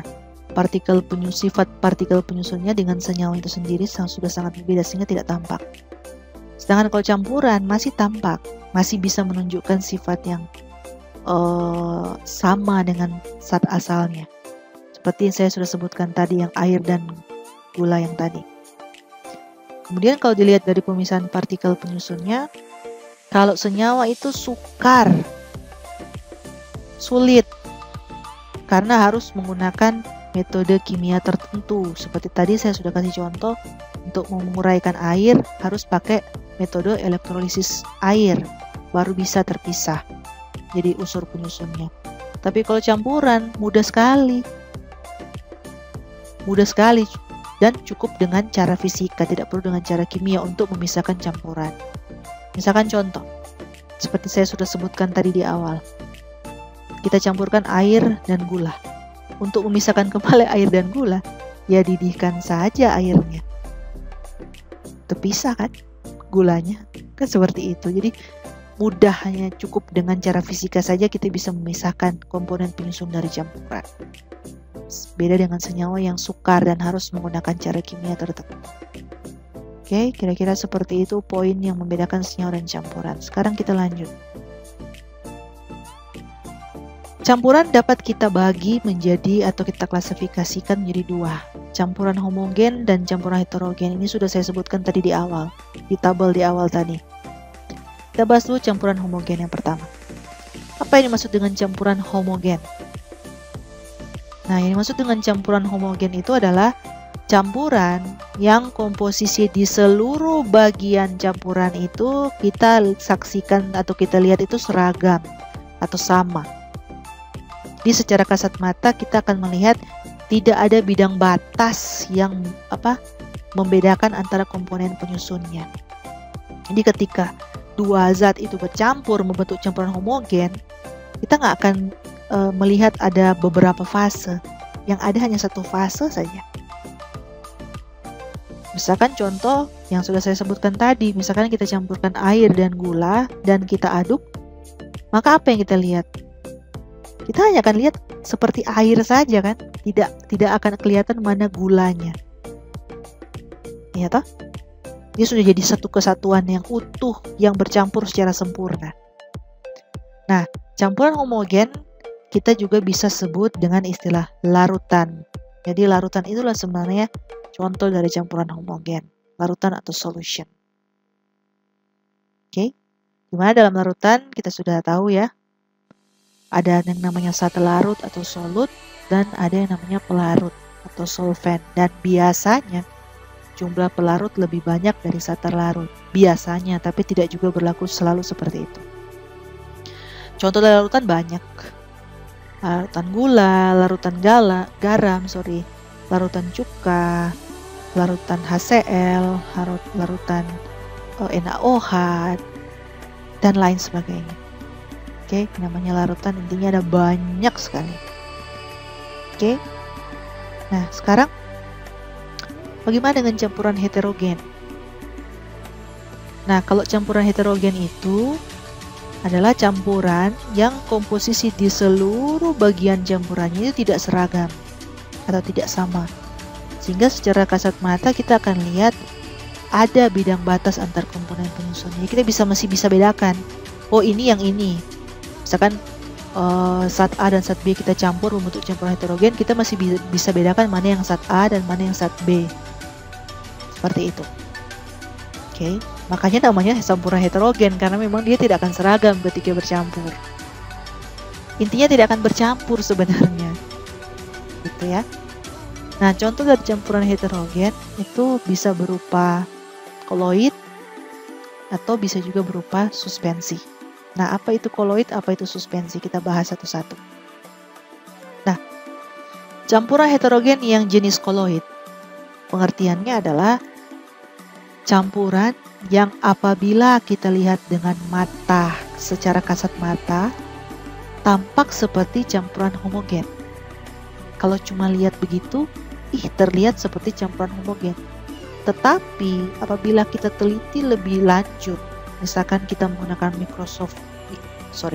mikroskop ultra, maka akan terlihat jelas bahwa itu adalah campuran heterogen, tidak bercampur sebenarnya. Jadi dengan secara makroskopik terlihat seperti campuran homogen, tapi secara mikroskopik akan terlihat bahwa sebenarnya itu adalah campuran heterogen. Tidak bercampur sebenarnya. Hanya terlihat bercampur tapi sebenarnya tidak. Jadi seperti kayak larutan tapi larutan semu. Kira-kira seperti itu. Terlihat seperti larutan tapi sebenarnya bukan. Itu ya. Nah, untuk contoh dari koloid ada banyak macam. Saya rasa saya tidak perlu membahasnya satu persatu. Tapi intinya dalam koloid ada yang namanya fase terdispersi dan medium pendispersi. Ini analoginya seperti layaknya fase terdispersi ini seperti kayak zat terlarut dan medium pendispersi ini seperti pelarut. Jadi seperti layaknya pada larutan. Di fase terdispersi ini yang terlarut dalam medium pendispersi, seperti analoginya seperti itulah kira-kira. Oke. Jadi kita bisa baca sendiri ada 8 macam atau 8 jenis dari sistem koloid beserta dengan contohnya. Oke, sekarang saya lanjut.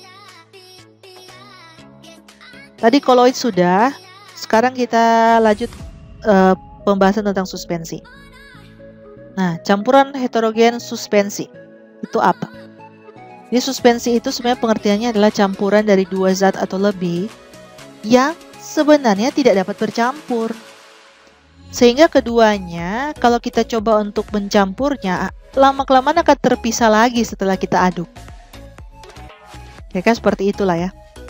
Nah, kemudian istilah suspensi biasanya digunakan hanya untuk campuran padat dalam cair. Contoh, air sungai yang keruh. Coba kita biarkan air sungai itu, lama-lama keruhnya juga akan hilang. Karena kan itu biasanya keruh karena misalkan tanah, tercampur tanah, debu, jadi keruh. Tapi coba kalau kita biarkan, lama-lama nggak keruh juga. gitu. Atau misalkan tepung tapioka, coba kita larutkan dalam air. Memang awalnya ketika diaduk terlihat larut kan ya, terlihat larut, tapi coba kita biarkan, lama-lama mengendap juga tepung tapiokanya, intinya terpisah. Jadi itu contoh untuk suspensi. Oke, jadi intinya campuran yang sebenarnya tidak bercampur, sempurna tidak bercampur, seperti itu. Sehingga kita bisa simpulkan di sini perbedaan antara larutan, koloid, dan suspensi. Jadi perbedaan antara campuran homogen yang diwakili oleh larutan dan campuran heterogen yang diwakili oleh koloid dan suspensi. Seperti apa? Sederhananya seperti ini, mungkin bisa membantu kita untuk memahami ya. Jadi kalau larutan terbentuk ketika zat-zat yang dicampurkan sempurna bercampur. Kalau koloid terbentuk ketika zat-zat yang dicampurkan bercampur tidak sempurna. Sedangkan kalau suspensi terbentuk ketika zat-zat yang dicampurkan sempurna tidak bercampur. Ya, keren kan bahasanya? Jadi kira-kira seperti itu ya. Semoga bisa dipahami. Lanjut. Nah, ini yang sudah saya sebutkan tadi ya. Ada latihan soal diminta kita untuk membedakan mana yang masuk atom unsur, mana yang molekul unsur, mana yang molekul senyawa, dan mana yang campuran. Nah, coba perhatikan gambar ini. Ini ada 6 gambar A sampai F. A, B, C, D, E, F. Ya. Dan gambarnya cuma hitam putih aja gitu ya. Tidak warna-warni gitu. Dan kita bisa lihat ini terdiri atas bulatan-bulatan yang warna putih, warna hitam, ada yang warna titik-titik hitam, dan beda-beda ukuran juga. Ada yang bulatannya besar, kecil, ada yang kecil sekali. Nah, sekarang dari 6 gambar ini diminta kita untuk menentukan manakah yang masuk atom unsur, mana yang masuk molekul unsur, mana yang masuk molekul senyawa, dan mana yang masuk campuran. Nah, supaya bisa menjawab ini kita kan harus tahu dulu seperti yang sudah dibahas tadi. Atom unsur itu seperti apa, molekul unsur itu seperti apa, molekul senyawa itu seperti apa, dan campuran itu seperti apa. Dan tadi kan kita sudah bahas itu. Jadi kita review lagi. Atom unsur pengertiannya kan kumpulan dari atom-atom sejenis. Kumpulan dari atom-atom sejenis yang membentuk unsur, ya kan? Berarti coba kita lihat gambar yang A. Gambar A ini terlihat ada bulatan-bulatan dengan ukuran yang sama dan warnanya sama, putih pula ya. Tidak ada jenis yang lain, hanya satu jenis, ukurannya sama, warnanya sama. Mengindikasikan sebenarnya ini adalah atom-atom sejenis yang berkumpul dalam kotak ini. Berarti cocok dengan definisi dari atom unsur. Sehingga A ini sudah jelas adalah atom unsur. Oke. Nah, sekarang kita lihat yang B. B juga sebenarnya konsepnya sama seperti A, hanya beda ukuran bulatannya saja. B juga hanya terdiri atas satu jenis atom. Digambarkan dengan warna ada titik-titik hitamnya di dalamnya. Ukurannya lebih besar dibandingkan dengan bulatan-bulatan yang ada di gambar A. Tapi kalau kita lihat gambarnya dan kita ingat kembali definisi dari atom unsur, sudah jelas bahwa gambar B ini juga adalah atom unsur. Karena dia hanya terdiri atas atom-atom sejenis. Ada 5 ini yang ngumpul jadi satu. Ini sudah jelas adalah atom unsur. Sekarang kita lihat yang C. Nah, yang C ini udah agak berbeda nih dibandingkan dengan A dan B. A dan B kan hanya satu jenis. Nah, yang di C udah ada 2 jenis, yaitu bulatan kecil warna hitam dan bulatan putih yang ukurannya agak lebih besar berwarna putih. Dan polanya semua sama. 3 bulatan hitam berikatan dengan 1 bulatan putih yang ukurannya lebih besar. Dan ada 6 molekul seperti itu. Sehingga sudah jelas di sini bahwa gambar C itu masuk dalam apa? Molekul senyawa. Oke, karena apa ya? Karena molekul senyawa kan kita sudah sepakat tadi kuncinya adalah gabungan dari 2 atau lebih atom yang berbeda jenisnya. Di sini sudah jelas ada 2 jenis atom yang berbeda. 3 atom yang berwarna hitam, bulatan hitam berikatan dengan satu atom yang ukurannya lebih besar yang berwarna putih. Oke? Sekarang D. Coba lihat yang D. D ini ada 2 bulatan hitam yang berikatan dan semua sama. Nih, tidak ada jenis yang lain. Semua hanya terdiri atas 2 bulatan hitam yang membentuk molekul. Dan molekulnya semuanya sama nih, sejenis semua. Berarti sudah jelas gambar D itu adalah pengertian dari molekul unsur. Karena molekul unsur di awal tadi kita sudah pelajari kan bahwa terdiri atas gabungan 2 atau lebih atom sejenis yang berikatan membentuk molekul unsur. Dan dari gambar sudah jelas tidak ada jenis yang lain, hanya satu jenis ini yang membentuk molekul. Oke? Mudah sekali menurut saya. Yang E. Yang E apakah masuk atom unsur? Tidak mungkin. Karena dia ada 2 jenis. Apakah masuk molekul unsur? Tidak mungkin juga. Karena dia juga ada 2 jenis. Apakah masuk molekul senyawa? Gimana? Apakah masuk molekul senyawa? Tidak juga. Iya kan? Karena dia ada 2 jenis. Ini yang hitam-hitam, bulatan-bulatan hitam ini masuk unsur, atom unsur, sedangkan yang ini 2 bulatan putih berikatan masuk molekul unsur. Nah, terus apa? Yang paling mungkin adalah ini adalah campuran. Yang paling mungkin itu adalah campuran. Dan yang terakhir yang F. Jelas yang F itu sebenarnya sama ya, ada 2 atom sama seperti D. Tapi kalau D itu kan sejenis, sedangkan yang F itu berbeda jenis. Bisa dilihat dari gambar, 1 titik putih, 1 titik putih, 1 titik hitam. Sehingga yang F itu sudah jelas lebih cocok masuk dalam pengertian molekul senyawa. Oke, sampai di sini saya harap bisa dimengerti dan saya yakin karena ini menurut saya mudah ya, jadi pasti kita semua bisa mengerti dan paham. Oke, lanjut. Nah, sekarang saya akan membahas mengenai pemisahan zat dalam campuran. Di awal sudah dikatakan bahwa jika kita ingin memisahkan campuran, tidak memerlukan metode yang sulit, tidak memerlukan metode kimia, tapi cukup dengan metode fisika saja. Dan sangat mudah.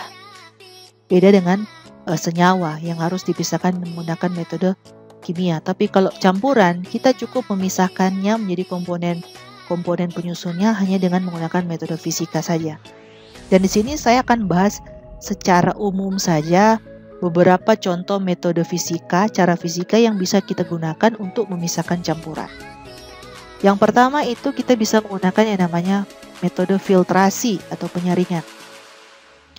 Jadi misalkan ada campuran padat-padat atau campuran padat cair. Jadi ini biasanya digunakan untuk memisahkan campuran padat-padat atau campuran padat cair. Kalau misalkan campurannya wujudnya padat dengan padat, maka kita bisa menggunakan ayakan. Ya kan? Diayak. Jika kita mengayak tepung kan, pasti yang ukuran lebih besar akan tertahan dan yang lebih kecil akan jatuh. Jadi terpisah kan? Atau kalau misalkan kita ingin memisahkan campuran padat dan cair, kita bisa menggunakan kertas saring dan corong. Oke, jadi nanti yang padatan akan tertahan di kertas saring dan yang cairan akan diteruskan seperti itu. Dan banyak contoh yang lain. Intinya filtrasi atau disaring. Oke. Nah, metode yang selanjutnya itu menggunakan pelarut. Biasanya itu digunakan untuk melarutkan salah satu zat. Misalkan ada campuran gula pasir dengan pasir. Gimana cara kita memisahkan gula pasir dengan pasir yang sudah bercampur? Ya caranya salah satunya kita bisa menggunakan pelarut. Di dalam campuran itu kita masukkan air misalkan, sehingga air itu akan melarutkan si gula pasir, ya kan? Kemudian air tersebut dipisahkan dengan pasirnya. Ya sudah terpisah gula pasir dengan pasir kan? Intinya kan hanya memisahkan. seperti itu. Kemudian metode yang lain misalkan sentrifugasi. Ini biasa pakai alat centrifuge namanya.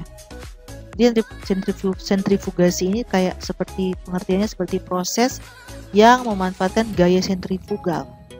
Ini kan lebih dipelajari fisika ya. Kalian yang fisika mungkin akan lebih tahu lah ya.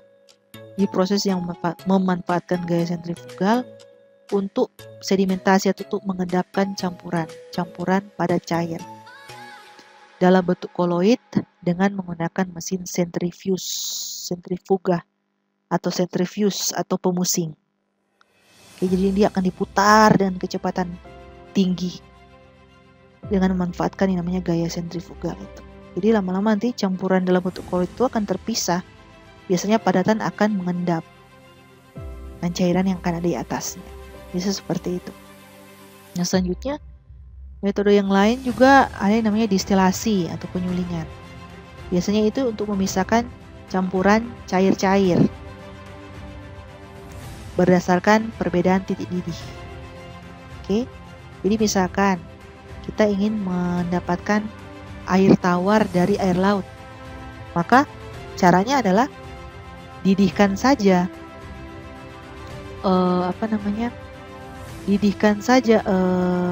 air lautnya, maka pasti air tawar akan terpisah dari garamnya, seperti itu.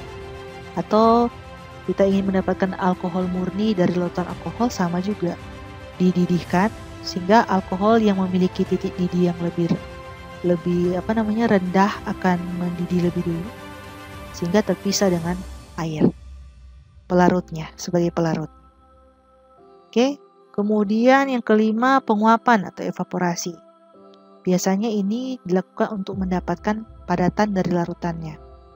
Seperti misalkan para petani garam atau pembuat garam dari air laut. Biasanya mereka membuat garam dengan apa?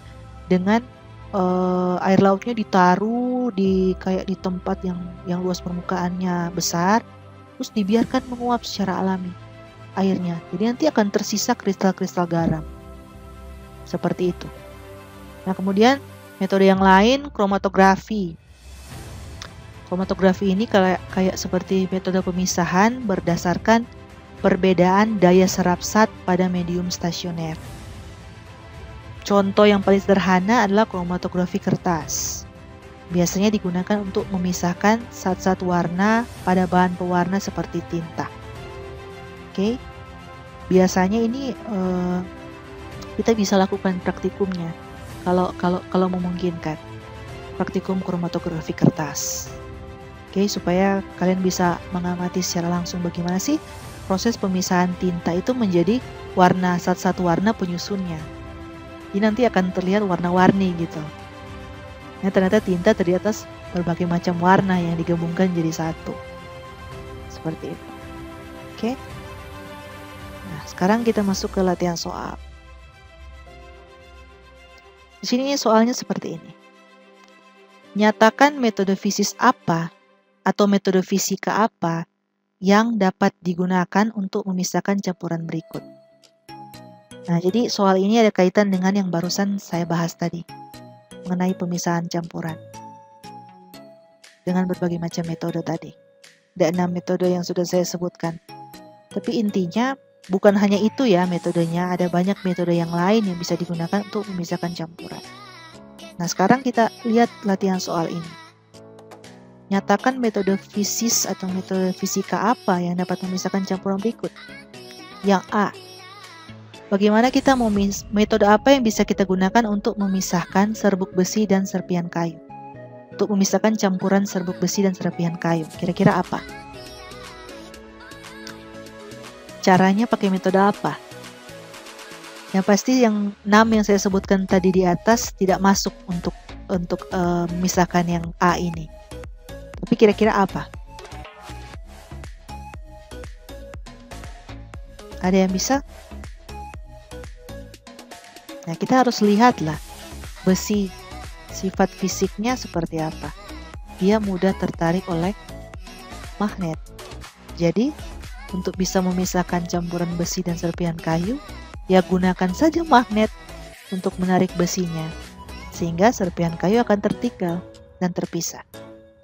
ya kan? Nah, kemudian yang B, memisahkan campuran serbuk kaca dan sukrosa atau gula tebu. Bagaimana caranya?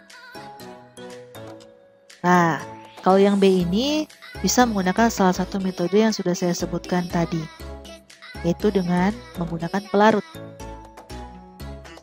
Dalam campuran itu kita tambahkan saja air. Kita aduk. Nanti gula sukrosanya akan terlarut dalam air. Pisahkan airnya, kacanya akan tertinggal dan terpisah. Seperti itu sederhananya. Kemudian yang ketiga, air dan minyak. Nah, kali ini minyak zaitun. Bagaimana cara kita memisahkannya? Nah, ini juga tidak ada dalam metode yang di atas tadi ya, yang saya sebutkan tadi. Tapi coba kita pikir, kira-kira pakai apa? Air dan minyak itu sangat berbeda dan massa jenisnya atau densitas atau kerapatannya. Sudah pasti kalau dicampur, yang akan ada di atas itu adalah apa? Adalah minyak. Sehingga caranya ya gampang aja.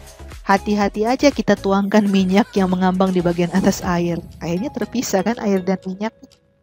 Kira-kira seperti itu. Nah, dan yang keempat atau yang D, bagaimana kita memisahkan campuran serpihan emas dan air? Ya sama. Caranya ialah hati-hati saja kita menuangkan air yang kemudian akan meninggalkan serpihan emasnya. Karena serpihan emas biasanya akan ada di bawah wadah. Kita tuangkan saja airnya secara hati-hati sehingga tersisa serpihan emasnya. Ya kira-kira seperti itu. Dan mungkin nanti di tugas akan ada yang mirip-mirip seperti ini. Mulai dari latihan soal yang awal tadi sampai yang ini. Jadi harap diperhatikan ya. Supaya bisa mengerjakan tugas nanti dan ujian. Oke, semoga bisa dipahami karena ini menurut saya gampang, mudah. Kita lanjut. Kita tiba pada bagian materi yang terakhir, yaitu tentang energi. Kenapa sih energi ini juga harus dibahas dan dikaitkan dengan materi? Karena materi dan energi itu merupakan dua komponen alam semesta, dua komponen yang ada di alam semesta ini. Dan materi dan energi itu sangat berhubungan. Pengertian dari energi sendiri adalah, ya saya rasa kalian sudah pelajari ini juga kan di SMA dulu. Biasanya ini biasanya ini mata pelajaran fisika kan. Jadi pengertian dari energi adalah kemampuan untuk melakukan kerja. Jadi materi itu selain dia mempunyai massa dan menempati ruang, materi itu juga memiliki energi. Itu sudah saya bahas pada saat awal pengertian definisi dari ilmu kimia, ya kan? Di ilmu kimia mempelajari juga energi. Nah, jadi buktinya apa kalau materi itu juga memiliki energi? Buktinya adalah pada proses perubahan materi pasti selalu disertai dengan terjadinya perubahan energi dalam bentuk pembebasan energi atau penyerapan energi. Itu pasti. Ya kan? Nah, kemudian energi juga bisa kita katakan adalah bentuk lain dari materi. Dan hubungan antara energi dan materi kita bisa lihat dalam persamaan E sama dengan mc kuadrat. Karena E adalah materi, M adalah massa atau materi itu sendiri, dan C adalah kecepatan cahaya. Oke, di sini untuk materi energi ini kita nggak akan bahas sampai rumus-rumusnya ya, karena ini kan baru pendahuluan. Jadi kita bahas secara umumnya saja. Selanjutnya, jenis-jenis energi. Energi kita bisa nyatakan dalam banyak bentuk. Ada energi panas, energi cahaya, energi listrik, energi mekanis, dan lain sebagainya. Tetapi kalau berbicara tentang ilmu kimia, biasanya kelompok umum dari energi yang secara khusus dibahas dalam ilmu kimia adalah dua energi ini, energi kinetik dan energi potensial. Oke, jadi kita akan bahas secara umum apa itu energi kinetik, dan apa itu energi potensial dan bagaimana hubungan kedua energi. Lanjut. Energi kinetik atau di sini saya singkat saja dengan EK ya supaya tidak terlalu panjang. Apa sih yang dimaksud dengan energi kinetik? Tadi pengertian energi sudah kita bahas, kemampuan untuk melakukan kerja. Nah sekarang energi kinetik yang adalah bagian dari energi atau salah satu jenis energi, pengertiannya apa? Nah jadi energi kinetik itu adalah poinnya ya, dan saya rasa Anda juga sudah tahu ya karena sudah dipelajari dari SMA. Poinnya adalah energi kinetik itu adalah energi yang dimiliki oleh materi karena gerakannya. Jadi poinnya di situ, karena gerakan. Jadi hanya materi yang bergerak saja yang mempunyai energi kinetik. Jadi kalau materinya itu dalam keadaan diam, tidak ada energi kinetik atau energi kinetiknya nol. Dan makin cepat suatu materi bergerak, misalkan kita ya, manusia sebagai materi, makin cepat misalkan kita berlari, maka akan makin besar pula energi kinetik kita. Oke. Kemudian, energi kinetik dapat kita ubah menjadi bentuk energi yang lain, termasuk energi potensial. Oke. Contoh dari energi kinetik yang diubah menjadi bentuk energi yang lain adalah misalkan ini dikasih contoh pembangkit listrik tenaga air atau PLTA dapat mengubah energi kinetik dari air sungai yang mengalir menjadi energi listrik. Oke, biasanya kan PLTA kalau di sini ada di Tanggari, ya kan? Itu memanfaatkan energi kinetik dari air sungai untuk diubah menjadi energi listrik. Nah, kemudian karena kita membahas energi, jangan lupa kita ingat kembali bahwa ada yang namanya hukum kekalahan energi, di mana ini adalah energi tidak dapat kita ciptakan, juga tidak dapat dimusnahkan. Energi itu hanya dapat diubah dari satu bentuk ke bentuk yang lain. Harus ingat itu ya, hukum kekalahan energi. Selanjutnya, apa itu energi potensial? Atau saya singkat sini EP. Apa bedanya dengan energi kinetik? Nah, energi potensial adalah energi yang tersimpan dalam suatu materi karena kedudukannya atau posisinya. Kuncinya di situ. Di energi yang dimiliki oleh suatu materi karena kedudukan atau posisi dari materi tersebut. Jadi kalau energi kinetik itu karena gerakannya, sedangkan energi potensial karena kedudukan atau posisi. Kemudian makin tinggi kedudukan atau posisi suatu materi akan makin besar pula energi potensialnya. Kemudian contoh dari energi potensial antara lain misalkan energi pegas, energi katapel, energi busur, energi air terjun, dan lain sebagainya. Kenapa energi-energi inilah contoh energi potensial? Karena ini semua melibatkan kedudukan atau posisi. Pegas itu harus kita tarik kan, ada posisi di situ. Katapel juga begitu, harus ditarik, ada posisi di situ. Busur juga begitu, ditarik, ada posisi di situ. Energi air terjun juga dari atas ke bawah kan ada kedudukan atau posisi di situ. Jadi maka energi-energi ini masuk dalam energi potensial. Nah, kemudian selanjutnya energi potensial dapat kita ubah menjadi energi kinetik, begitu pula sebaliknya. Sebenarnya bukan hanya dua energi ini ya, tapi bisa diubah menjadi banyak jenis energi yang lain. Ingat hukum kekalahan energi. Oke, dia akan diubah menjadi bentuk yang satu ke bentuk yang lain. Oke. Nah, bagaimana hubungan antara energi kinetik dan energi potensial? Bagaimana hubungan antara energi kinetik dan energi potensial? Ini saya berikan contoh. Misalkan kita punya bola tenis dan kita lempar bolanya ke atas atau ke udara dengan tangan kita. Maka pada saat kita pertama kali melempar bola ke atas, maka bola itu kan bergerak ke atas toh? Maka bola itu pasti memiliki energi kinetik karena bola tersebut bergerak. Kita lempar ke atas. Nah, pada saat kita lempar ke atas, pasti bola itu akan mencapai posisi atau ketinggian tertentu, di mana ketinggian tertentu di udara ya, di mana nanti dia akan capai titik maksimum. Kemudian bola itu berhenti sejenak, sepersekian detik mungkin ya, berhenti bergerak, dan dia akan jatuh kembali. Nah, di saat dia mencapai posisi atau ketinggian tertentu tersebut dan dia berhenti bergerak, maka disitulah energi kinetik diubah menjadi energi potensial. Di situ tercapai energi potensial maksimum.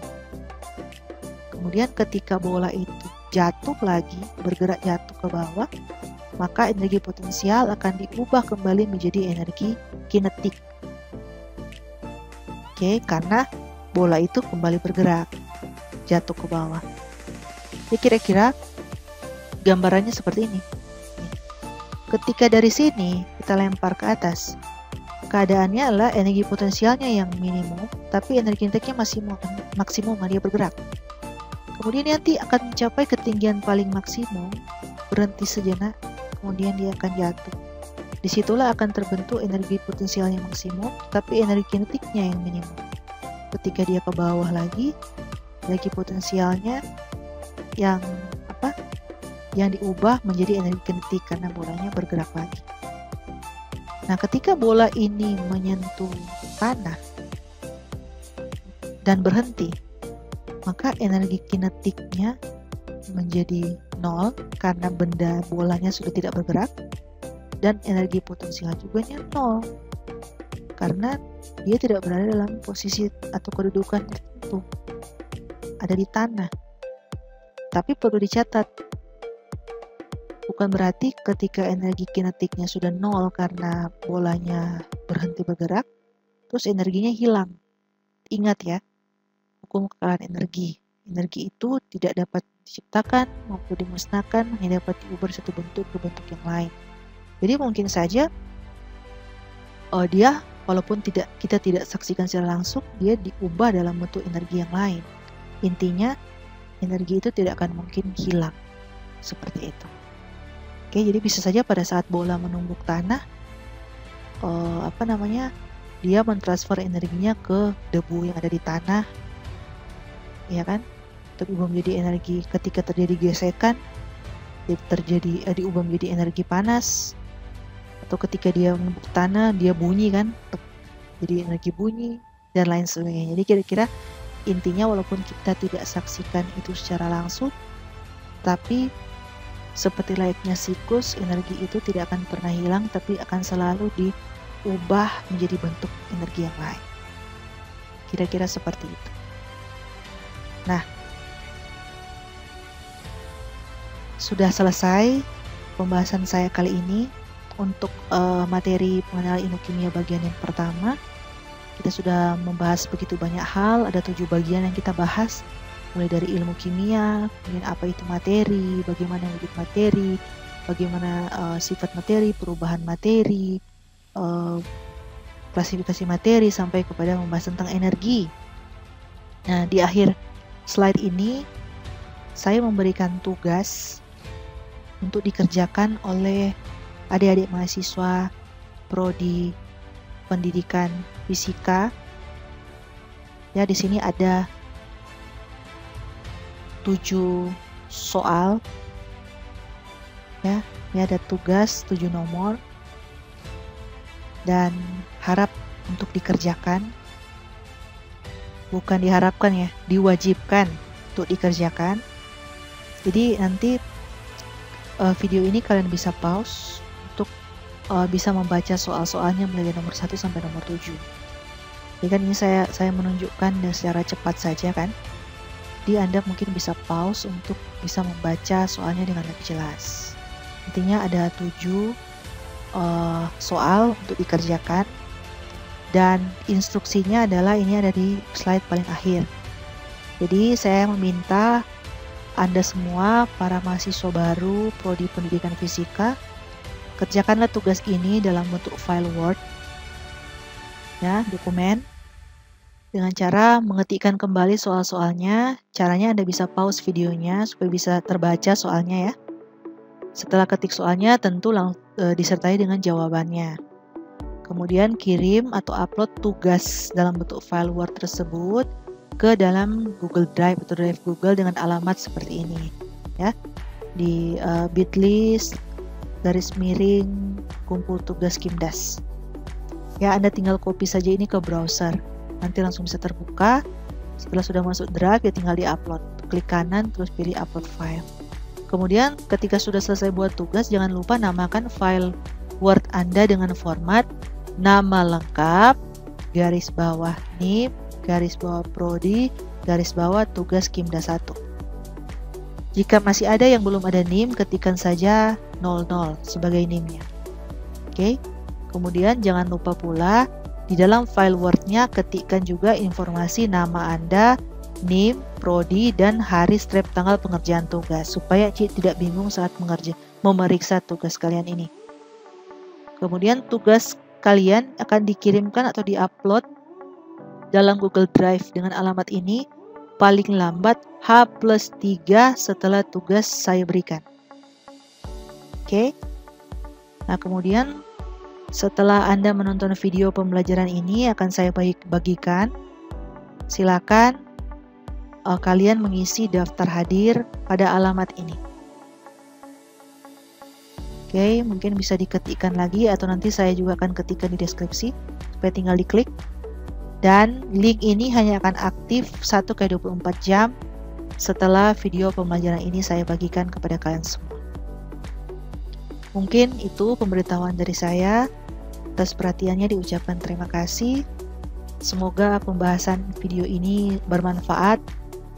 Dan jika masih tentu dalam pembahasan video ini masih ada begitu banyak kekurangan, mungkin mohon dimaklumi. Dan ketika Anda ingin bertanya, jangan sungkan untuk menuliskan pertanyaannya di kolom komen.